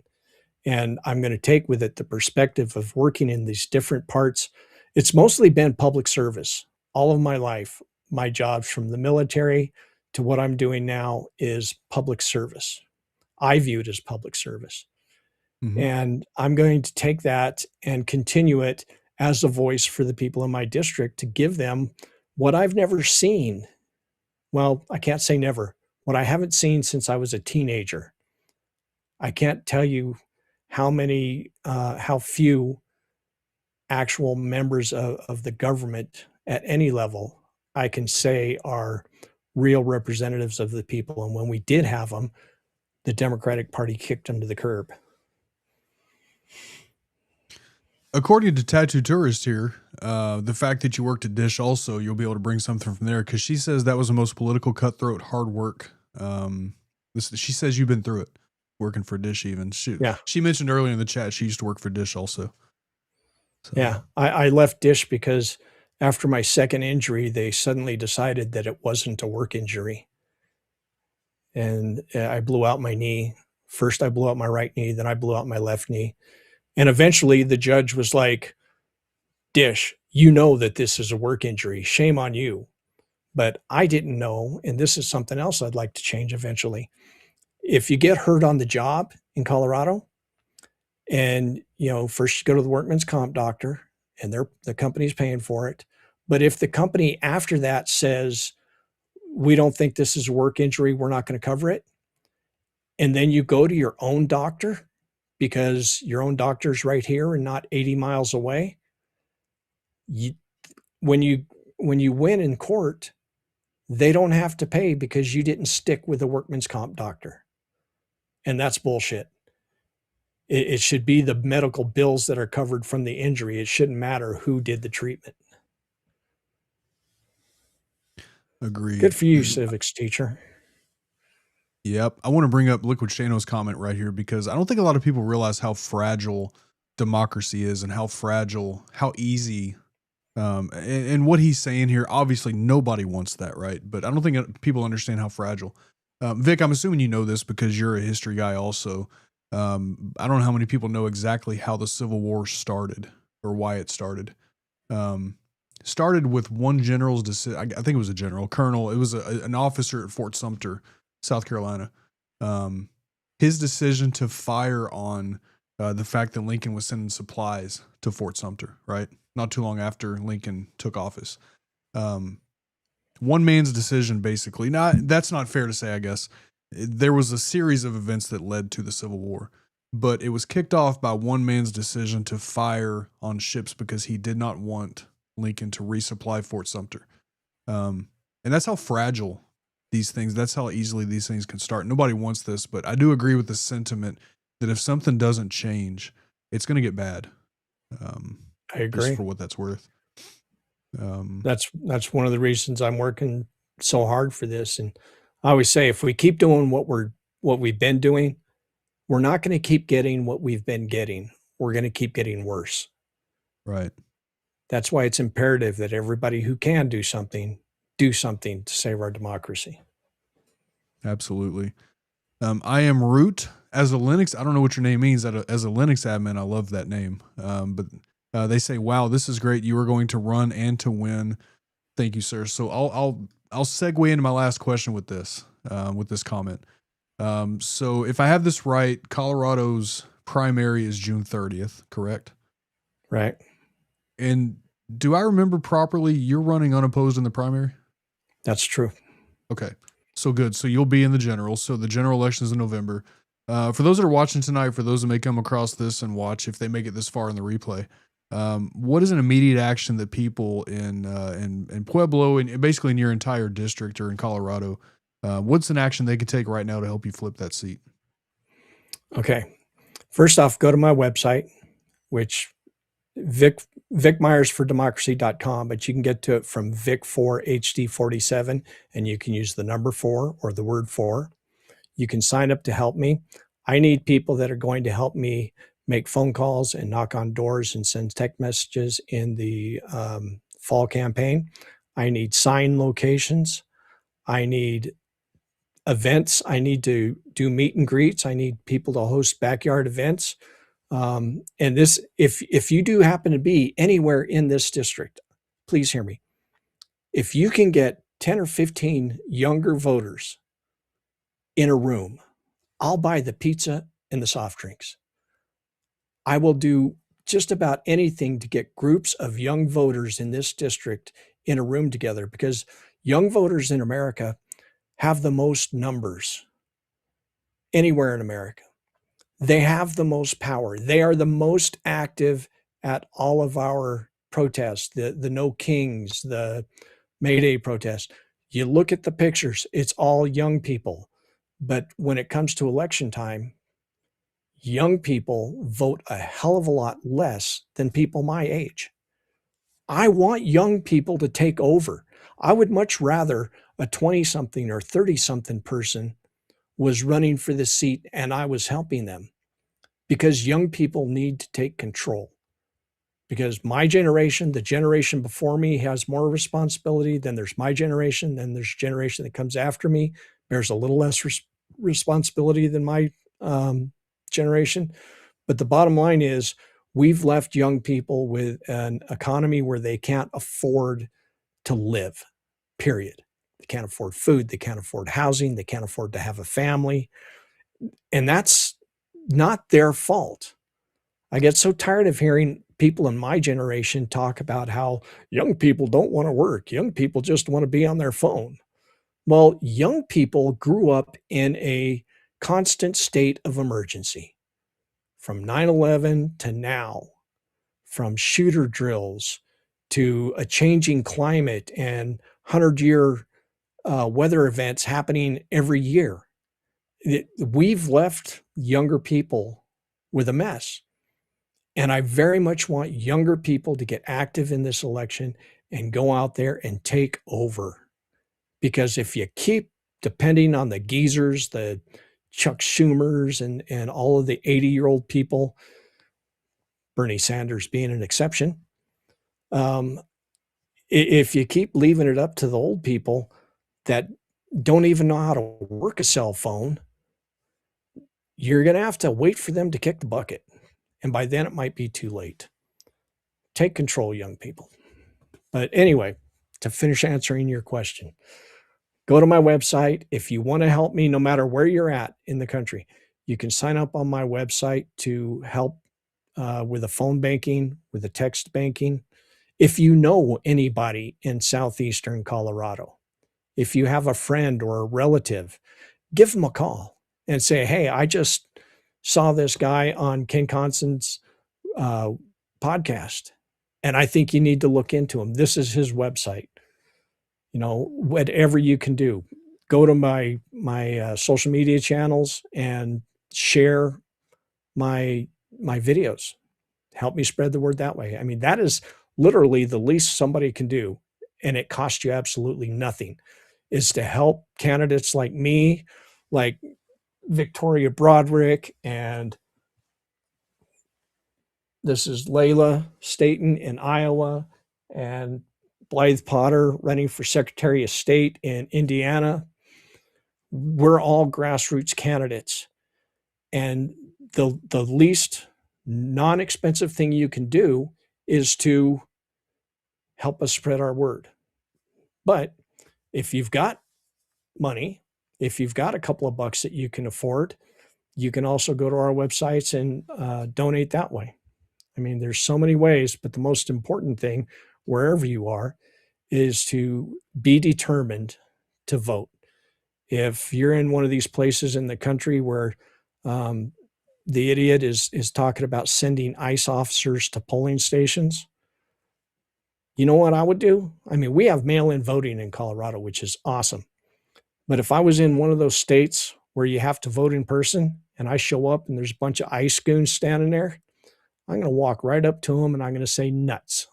And then I'm going to go in and vote. That's a World War II reference. So that's a reference I don't know. I'm not sure on that. You don't know that reference? The Battle of don't. Bastogne. Okay. The 101st was surrounded by the Germans in Bastogne, and it was a siege. And at one point, the German commander sent a messenger to General McAuliffe, and he said, in a note, he said, "You're going to lose. Our artillery is on the way. We have reinforcements coming, and I will give you 2 hours to surrender. And if you don't, we're going to annihilate all of your men and all of the people in all of the towns. You have 2 hours." And the general sent back a one-word note: nuts. That was his response. And the 101st held out. And what's his name? The guy with MacArthur? Was it? No, not MacArthur. Patton. Patton eventually showed up with his tanks. Patton says he rescued the 101st. The 101st says, "We didn't need your rescue."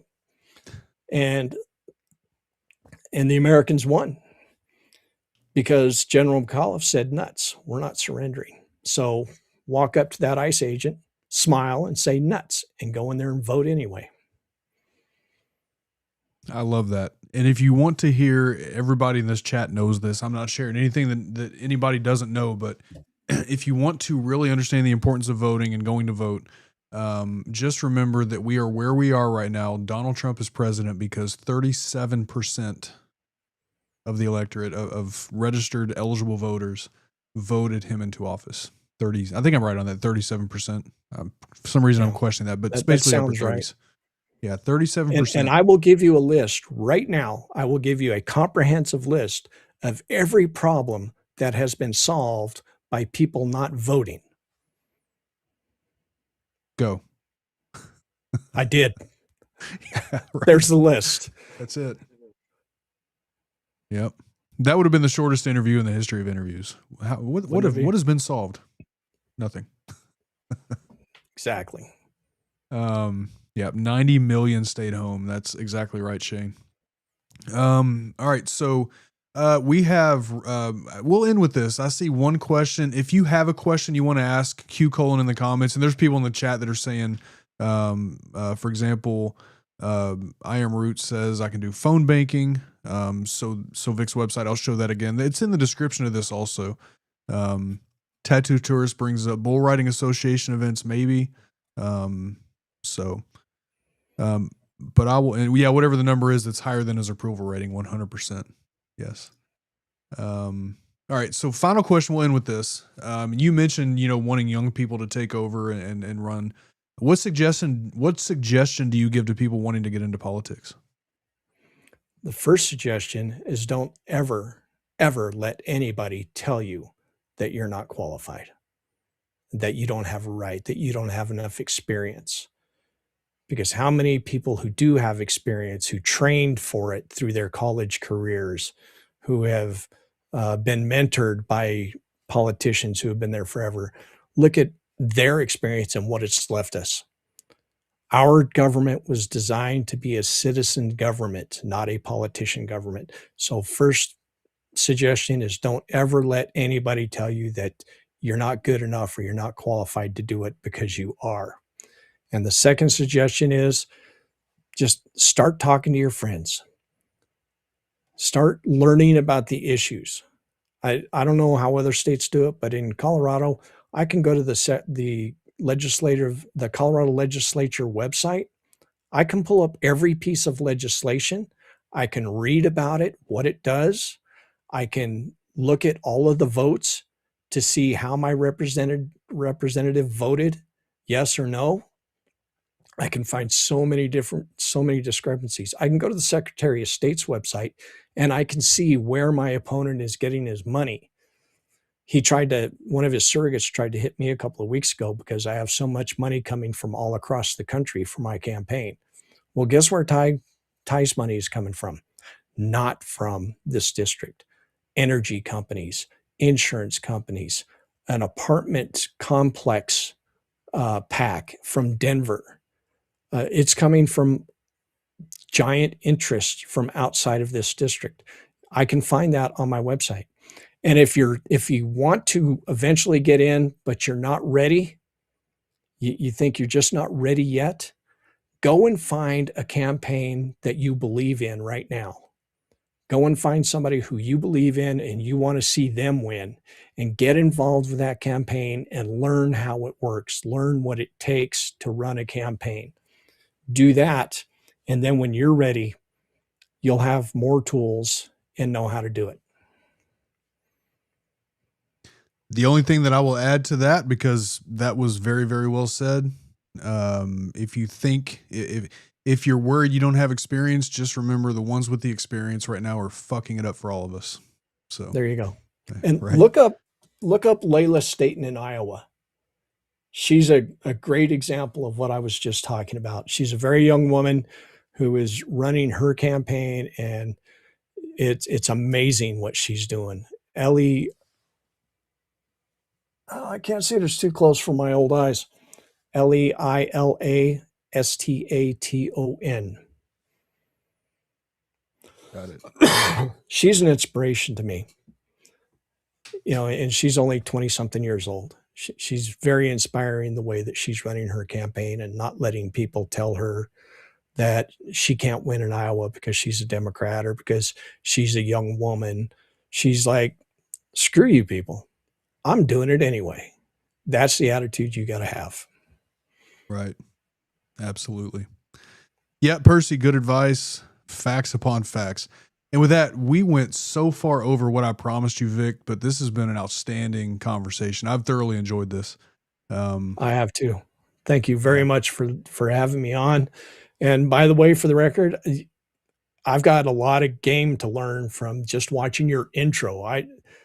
Your opening, your questions, you're much, much better podcaster than I am. I think I learned a lot. So when I do get to go back to taking over my own podcast, which is currently being handled by Big Mike, Colorado, Mike Fransang, he's taken over my podcast, but you do a great job, and I'm super grateful for this opportunity.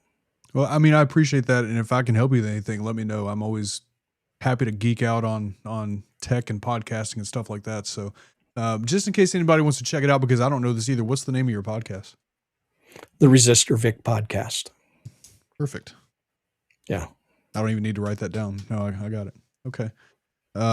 Perfect. No, I appreciate it. So with that said, Vic, have a great night. I'm going to go rant for a bit and do a few things to close the show out. We have a giveaway coming up also. But I'm looking forward to your victory. I can't wait to see what you do for the state of Colorado. And seriously, I appreciate you taking the time and for this conversation. So you'll be invited to the virtual victory party. Let's go. I'm excited. All right. Thanks, Ken. Thanks again, Vic. Bye, have everybody, a great night and good luck thank to you. Absolutely. That was a fantastic conversation. Like I said in the beginning, I've only known Vic from just from what I've seen on social media.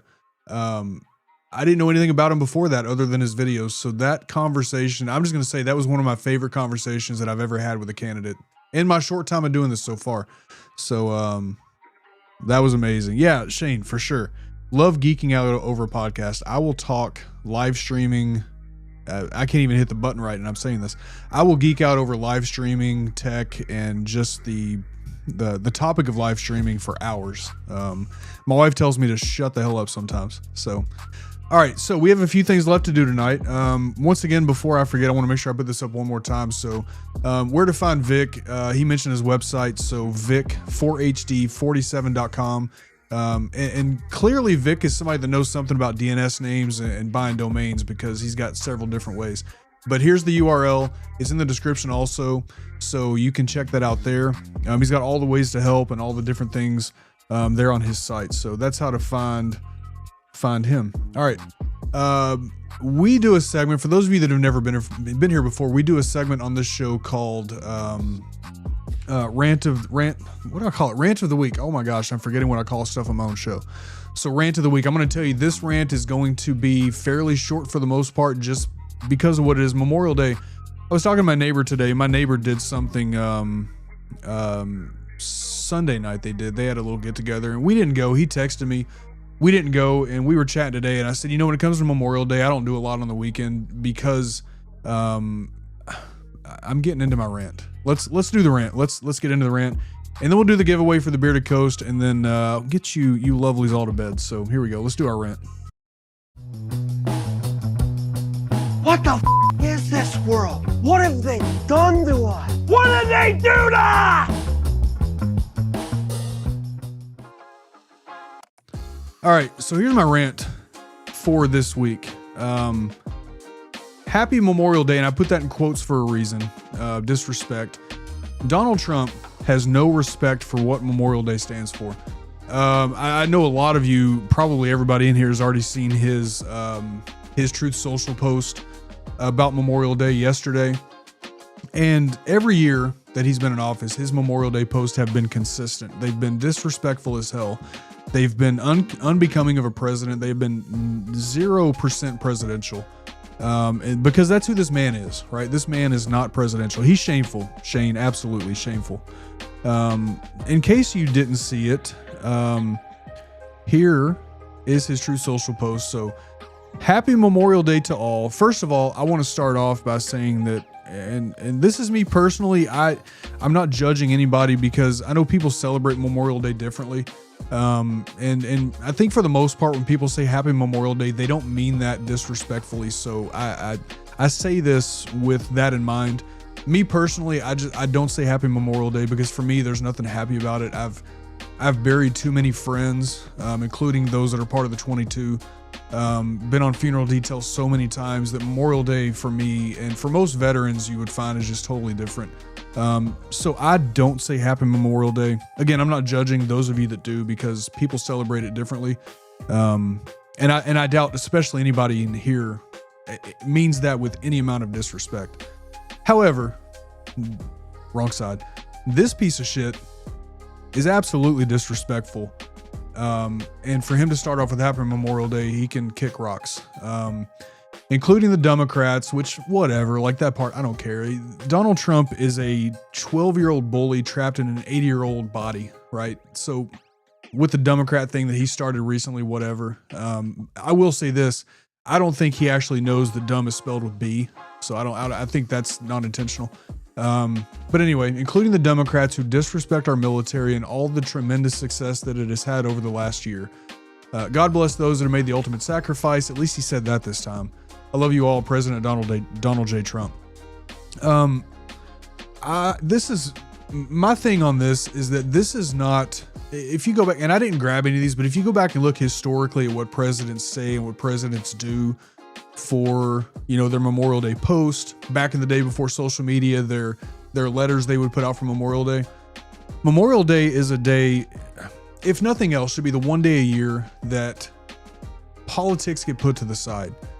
In Donald Trump's case, the hate that he has for everybody that doesn't kiss his ass put to the side because he's the president of the United States, the commander-in-chief, and the military and everything the military represents, including all the lives that were lost over the 250 years of this country. He's the commander-in-chief of those, and the purpose of Memorial Day is Memorial Day is supposed to be a reverent, solemn tribute to those that we have lost, right? Memorial Day is not for veterans. It's not for active duty. This is strictly for those that have been lost, right? It's supposed to be the one day that politicians should be able to put aside their differences, and in this guy's case, just his immature bullshit, and literally just honor those men and women that we've lost, right? And this type of post has been consistent across his presidency for all 6 years that he's been president, right? Even going back to his last term. This is not how a president should handle Memorial Day. And none of us are surprised, right? Like, we shouldn't be surprised by this. And me ranting about this, it's not because I'm surprised by it. Donald Trump is a piece of shit. So this is what we expect, but this is not presidential. And Memorial Day is so much more than a 12-year-old trapped in an 80-year-old's body who uses Truth Social routinely for so much bullshit like this. Memorial Day means so much more. So that's my rant. Memorial Day is so much more than this. And this is not a president. This is absolutely not a president whatsoever. Yeah, so let's, nothing memorial. I know my wife, there's a lieutenant, and I always forget his name, baby, if you want to throw it in the comments, but there's a lieutenant that she honors every year, that she lost, when she was in Germany. Many brothers and sisters. Yep.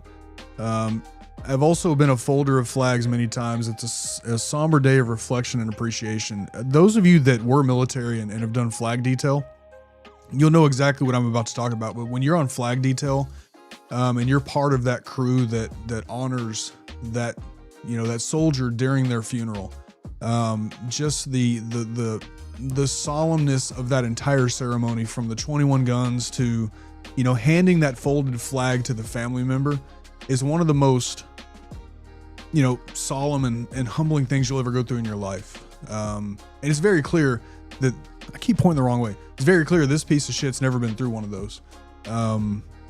It just really is. So yeah, it's a somber day of reflection and appreciation for sure.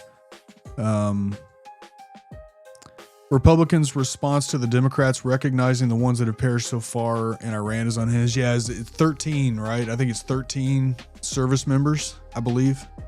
Do I still have that number right? Oh, absolutely, Barry. Absolutely. Yeah. Third visit to Walter Reed. Gotcha. Yeah. It's just one more example of how is this not a career-ending post? How is that not the end of it? That's what I'm saying. Like, when is the end? There's going to be something at some point that's finally going to be too far for even the Republicans in DC. I really, really want to believe that. Every time something like this happens, that belief slips just a little bit. I got to think that eventually the Republicans are going to stand up and say, okay, this was too far. But we've already gone so far past what the normal human being would say this is too far, that line is like, what is it now, right? Does anybody really know what that line is for Republicans at this point? So that's my rant. Again, I want to keep that short because Memorial Day being what it is, and the president that we have, and this is his official, I didn't see anything else. I think this was the only thing that he put out for Memorial Day. So this is his official Memorial Day thank you to all the troops that have gone. So that's shameful. I think Shane is the absolute right word to use there. All right, so that's my rant. As always in the comments, most of you have shared what you think, but if you have more to add, please feel free to do so. We have a giveaway to get to, and then we are going to call it a night tonight. So once again, tonight's giveaway is, I'll put this up here so I can get it ready, $25 gift card to the Bearded Coast Grooming Company. And I've got this shirt here, Beards Have No Gender, but he's got several shirts you can choose from. So what I'll need from whoever wins this is an email with number one, so I have your email address. You can send this in another way also, social media, Discord, whatever, however you're able to get in touch with me. But what I'll need from you is an email address and then shipping information so that I can let Scott know where to send the shirt. I'll also need the shirt that you would like, the color and the size, all that stuff, just like you were going to place an order. So if you go to actually pinned to the top of the chat, there is a link that'll take you to the Bearded Coast website. And then if you go to apparel, you'll be able to see what's there. But a t-shirt of your choice. And I do have this shirt. I bought it in blue and it's in the dryer, I think my wife said, because I wore it yesterday. So this is who she talks about. So her LT, sergeant, driver, and the rest assigned to my Humvee are no longer there. I wasn't. Oh yeah. So I'll tell her story really quick. So she was supposed to be deployed with all of these people. Her Humvee that she would have been in while they were deployed hit an IED, hit a roadside IED, and they're all gone. They did perish in that. The reason she didn't go, the reason she didn't deploy is because months before that, she had gotten to a wreck. She was a top gunner in a Humvee. They were doing a night training exercise. Humvee comes down the hill. The driver of that forgot to set the parking brake, whatever. Anyway, Humvee goes down the hill while they were stopped, rear-ended the Humvee she was on, and she was thrown from that Humvee. So that's why she didn't deploy. If she had deployed, she would have been with them. But that's who she honors on Memorial Day. So, all right, let me get this giveaway ready. And you guys know how we do this here. If I had been more prepared, we would already be here. So sorry. All right, here we go. I'm going to make this one very easy tonight. And Vic, if you're still watching, feel free to enter this also. You're certainly welcome to do this, do the same. Okay, so let's do this. So let's do the giveaway. And you all know how this works. Here in a minute, you'll see a hashtag on the screen that you'll just need to put this in the chat. And that's how you get entered. Again, if you do win, I will need shipping information. So just keep that in mind. If you win and definitely don't want to send that to me, then, I'll get you in touch with Scott so he can take care of that. But just trust that whatever I get from you will not leave that chat or that email, whatever. It'll only go to Scott. And then, and that's it. I will absolutely guard that information. So, I had one more thing to add here. What was it? I had one more thing to say and it just slipped my mind. Maybe it'll come back to me. Let's do the giveaway and then, we'll get y'all out of here. So here we go. Are you ready? No, I said, are you ready? Here we go.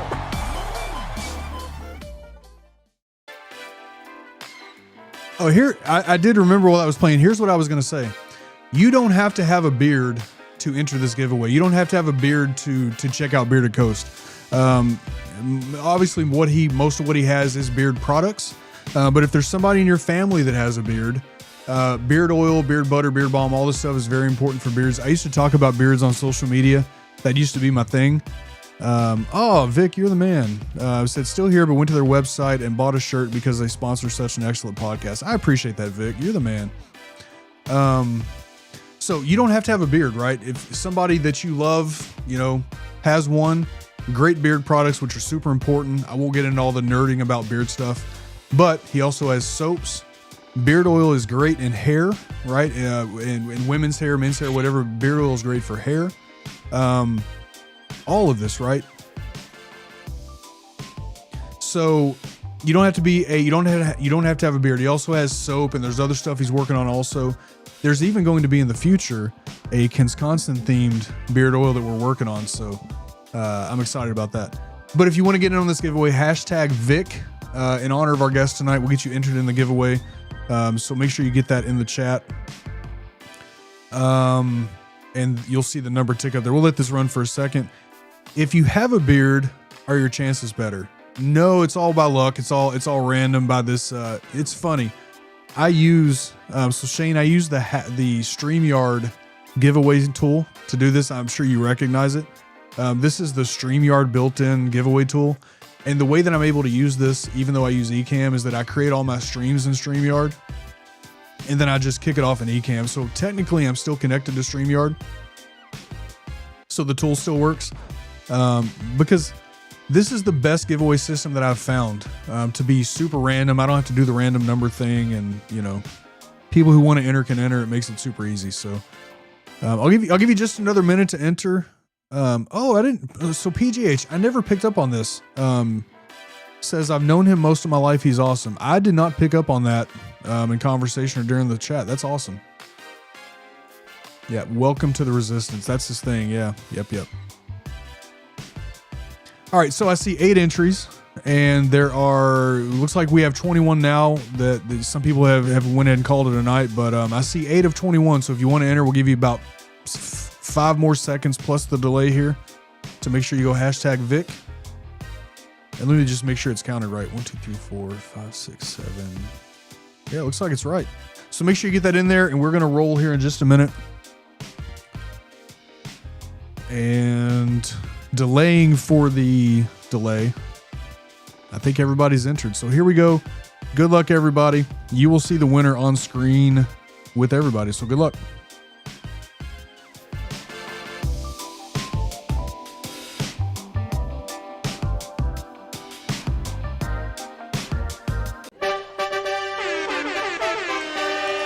Tattoo Tourist, congratulations.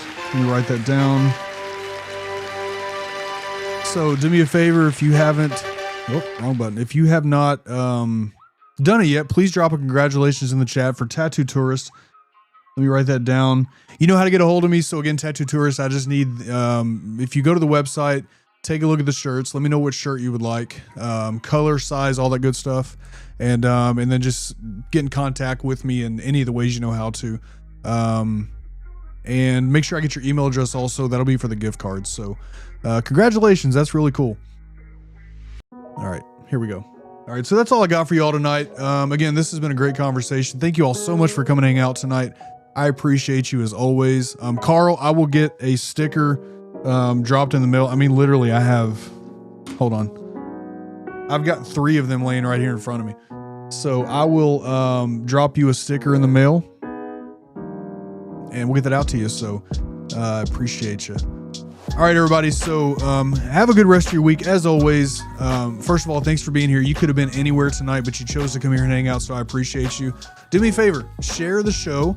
Let people know that we're here every Tuesday at 9 p.m. Eastern. Every single week we are here at the same time. So let people know. I appreciate that more than you possibly could know. That's how we get this show out there. That's how we get these candidates out there, is by people sharing the show. Is one of the most valuable things that you could do. I appreciate that so much. Next week's going to be a little bit different. So next week we're talking to Michael Heidenreich, who is a former candidate for Wisconsin's 6th Congressional District. So I'll let him tell the story about why he's former. He did not want to drop out, but unfortunately he had to. But the conversation is still, I think, going to be valuable. We're going to talk about his experience in running. We're going to talk about who he's endorsing for this. And we're going to talk about why Glenn Grothman has to go. Why he's terrible for not only Wisconsin, but the entire country. We're going to talk about why he needs to get out. So that'll be next week. Excited about that. Coming up after that, Emily Berge from the Wisconsin 3rd Congressional District. And then there's going to be a 2-week break while we're on vacation. We will not have a show the 2 weeks between June 9th and June 30th. We'll talk more about that later. But then June 30th, we have Bernard Taylor, who is Florida. He's running for Florida 21st Congressional District. And then back in Wisconsin, Josh Mitness, Wisconsin 50th Assembly District. So a lot of Wisconsin, which I guess is natural because that's who kind of found me when I started doing this. But if you know a local candidate, I know Monzi texted me about somebody before. If you know a local candidate that you would love to see on the show, let them know that I'm here. Let them know, put them in touch with me, their campaign manager, whoever, and let them know that we're here. So I'd love to talk to them. Anyway, I'm going to let y'all go to bed because I need to go to bed too. Appreciate you all so much. Listen, today's Tuesday, which means tomorrow's Wednesday. We're halfway through the week, and that means you still have 3 more days this week, really 5 days, but several opportunities to make somebody's day better. Every single day, try to find some way to make somebody's day better, right? You never know what small action can have, what impact that can have on somebody's life. Make their day better, make their life better. You never know the smallest act of kindness, what that can do for somebody. So try to find some way to make somebody's day better. I truly believe that if we would just start taking better care of each other, if we would take care of ourselves and take care of each other, this world would be a totally different place. And I think that's how we get there, is by trying to make somebody's day better. You mean from the, hey, it's totally random, and that's why I use that system, man. One of these days, Ham, you're going to win, sir. You're going to win. But anyway, have a good week, everybody. Try to make somebody's day better, and I appreciate you being here. Much love to all of you, and we'll see you next time.